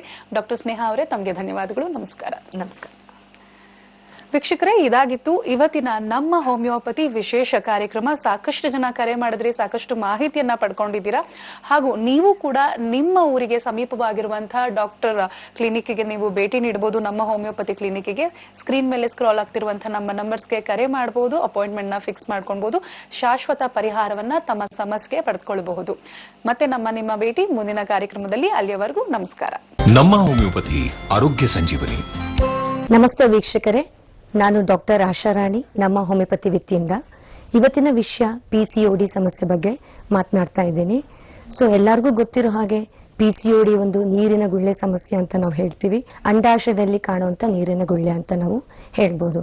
ಸೊ ಹಾರ್ಮೋನ್ಸ್ ಇಂಬ್ಯಾಲೆನ್ಸ್ ಅನ್ನೋದು ಇತ್ತೀಚಿನ ದಿನಗಳಲ್ಲಿ ಒಂದು ಟೀನೇಜ್ ಇಂದ ಹಿಡಿದು ವಯಸ್ಸು 40-45 ಇಯರ್ಸ್ ವರೆಗೂ ಕೂಡ ಕಾಡುವಂತ ಸಮಸ್ಯೆ. ಅದರಲ್ಲೂ ಕೂಡ ಎಸ್ಪೆಷಲಿ ಟೀನೇಜ್ ಅಲ್ಲಿ ಈ PCOD ಪ್ರಾಬ್ಲಮ್ಸ್ ಹೆಚ್ಚಾಗಿ ನಾವು ನೋಡ್ತಾ ಇದ್ದೀವಿ. ಇದಕ್ಕೆ ಮುಖ್ಯ ಕಾರಣ ಅಂತಂದ್ರೆ ಹಾರ್ಮೋನ್ಸ್ ಪ್ರಾಬ್ಲಮ್ ಅಂತ ನಾವು ಹೇಳ್ತೀವಿ, ಅಥವಾ ಹಾರ್ಮೋನಲ್ ಇಂಬ್ಯಾಲೆನ್ಸ್ ಅಂತ. ಸೊ ಅದರಲ್ಲೂ ಕೂಡ ಫೀಮೇಲ್ ಹಾರ್ಮೋನ್ಸ್ ಅಂತ ಏನ್ ಹೇಳ್ತೀವಿ, ಮೇಲ್ ಹಾರ್ಮೋನ್ಸ್ ಅಂತ ಏನ್ ಹೇಳ್ತೀವಿ, ಸೊ ಎರಡೂ ಕೂಡ ಫೀಮೇಲ್ ಅಲ್ಲಿ ಇರುತ್ತೆ. ಸೊ ಈ ಒಂದು ಪೇಷಂಟ್ಸ್ಗೆ ಏನಾಗುತ್ತೆ, ಎಸ್ಪೆಷಲಿ ಹೇರ್ ಫಾಲ್ ಆಗುವಂಥದ್ದು, ಸೊ ವೇಟ್ ಗೇನಿಂಗ್ ಆಗುವಂಥದ್ದು, ಮೆನ್ಸಸ್ ಇರ್ರೆಗ್ಯುಲರ್ ಆಗುವಂಥದ್ದು, ಮುಟ್ಟಿನಲ್ಲಿ ಏರುಪೇರು ಆಗೋದು, ಬ್ಲೀಡಿಂಗ್ ಸಮಸ್ಯೆ ಆಗೋದು, ಬಂಜೆತನೆ ಸಮಸ್ಯೆ ಆಗೋದು, ಅನ್ವಾಂಟೆಡ್ ಹೇರ್ ಗ್ರೋತ್ಸ್ ಮುಖದಲ್ಲಿ ಎಸ್ಪೆಷಲಿ ಫೇಶಿಯಲ್ ಹೇರ್ ಗ್ರೋತ್ಸ್ ಹೆಚ್ಚಾಗ್ತಾ ಹೋಗುತ್ತೆ, ಕತ್ತಿನ ಸೈಡ್ ಭಾಗ ಎಲ್ಲ ಕಪ್ಪಾಗ್ತಾ ಹೋಗುತ್ತೆ. ಸೊ ಈ ತರ ಒಂದು ಸಮಸ್ಯೆ ನಾವು PCOD ಇಂದ ಕಾಣ್ತೇವೆ. ಸೊ ಇದನ್ನ ನೆಗ್ಲೆಕ್ಟ್ ಮಾಡದಲ್ಲಿ ಈವನ್ ಎಷ್ಟೋ ಪೇಷಂಟ್ಸ್ ಅಲ್ಲಿ ಬಂಜೆತನಕ್ಕೆ ಕೂಡ ತುತ್ತಾಗ್ತಾರೆ. PCOD ಒಂದು ಸಮಸ್ಯೆ ಹೆಚ್ಚಿನ ಒಂದು ಪರ್ಸೆಂಟೇಜ್ ಆಗಿ ನಾವು ನೋಡ್ತಾ ಇದ್ದೀವಿ.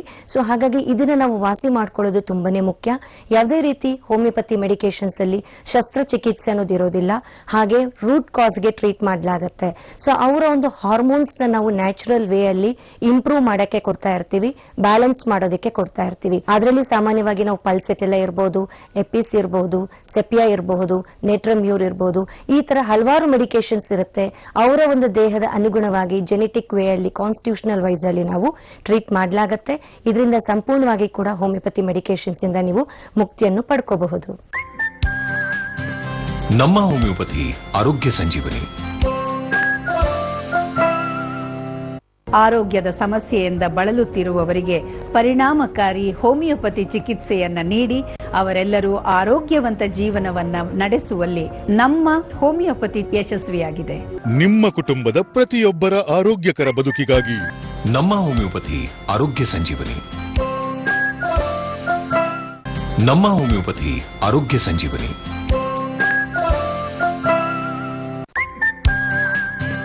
ನಮ್ಮ ಹೋಮಿಯೋಪತಿ ಆರೋಗ್ಯ ಸಂಜೀವನಿ.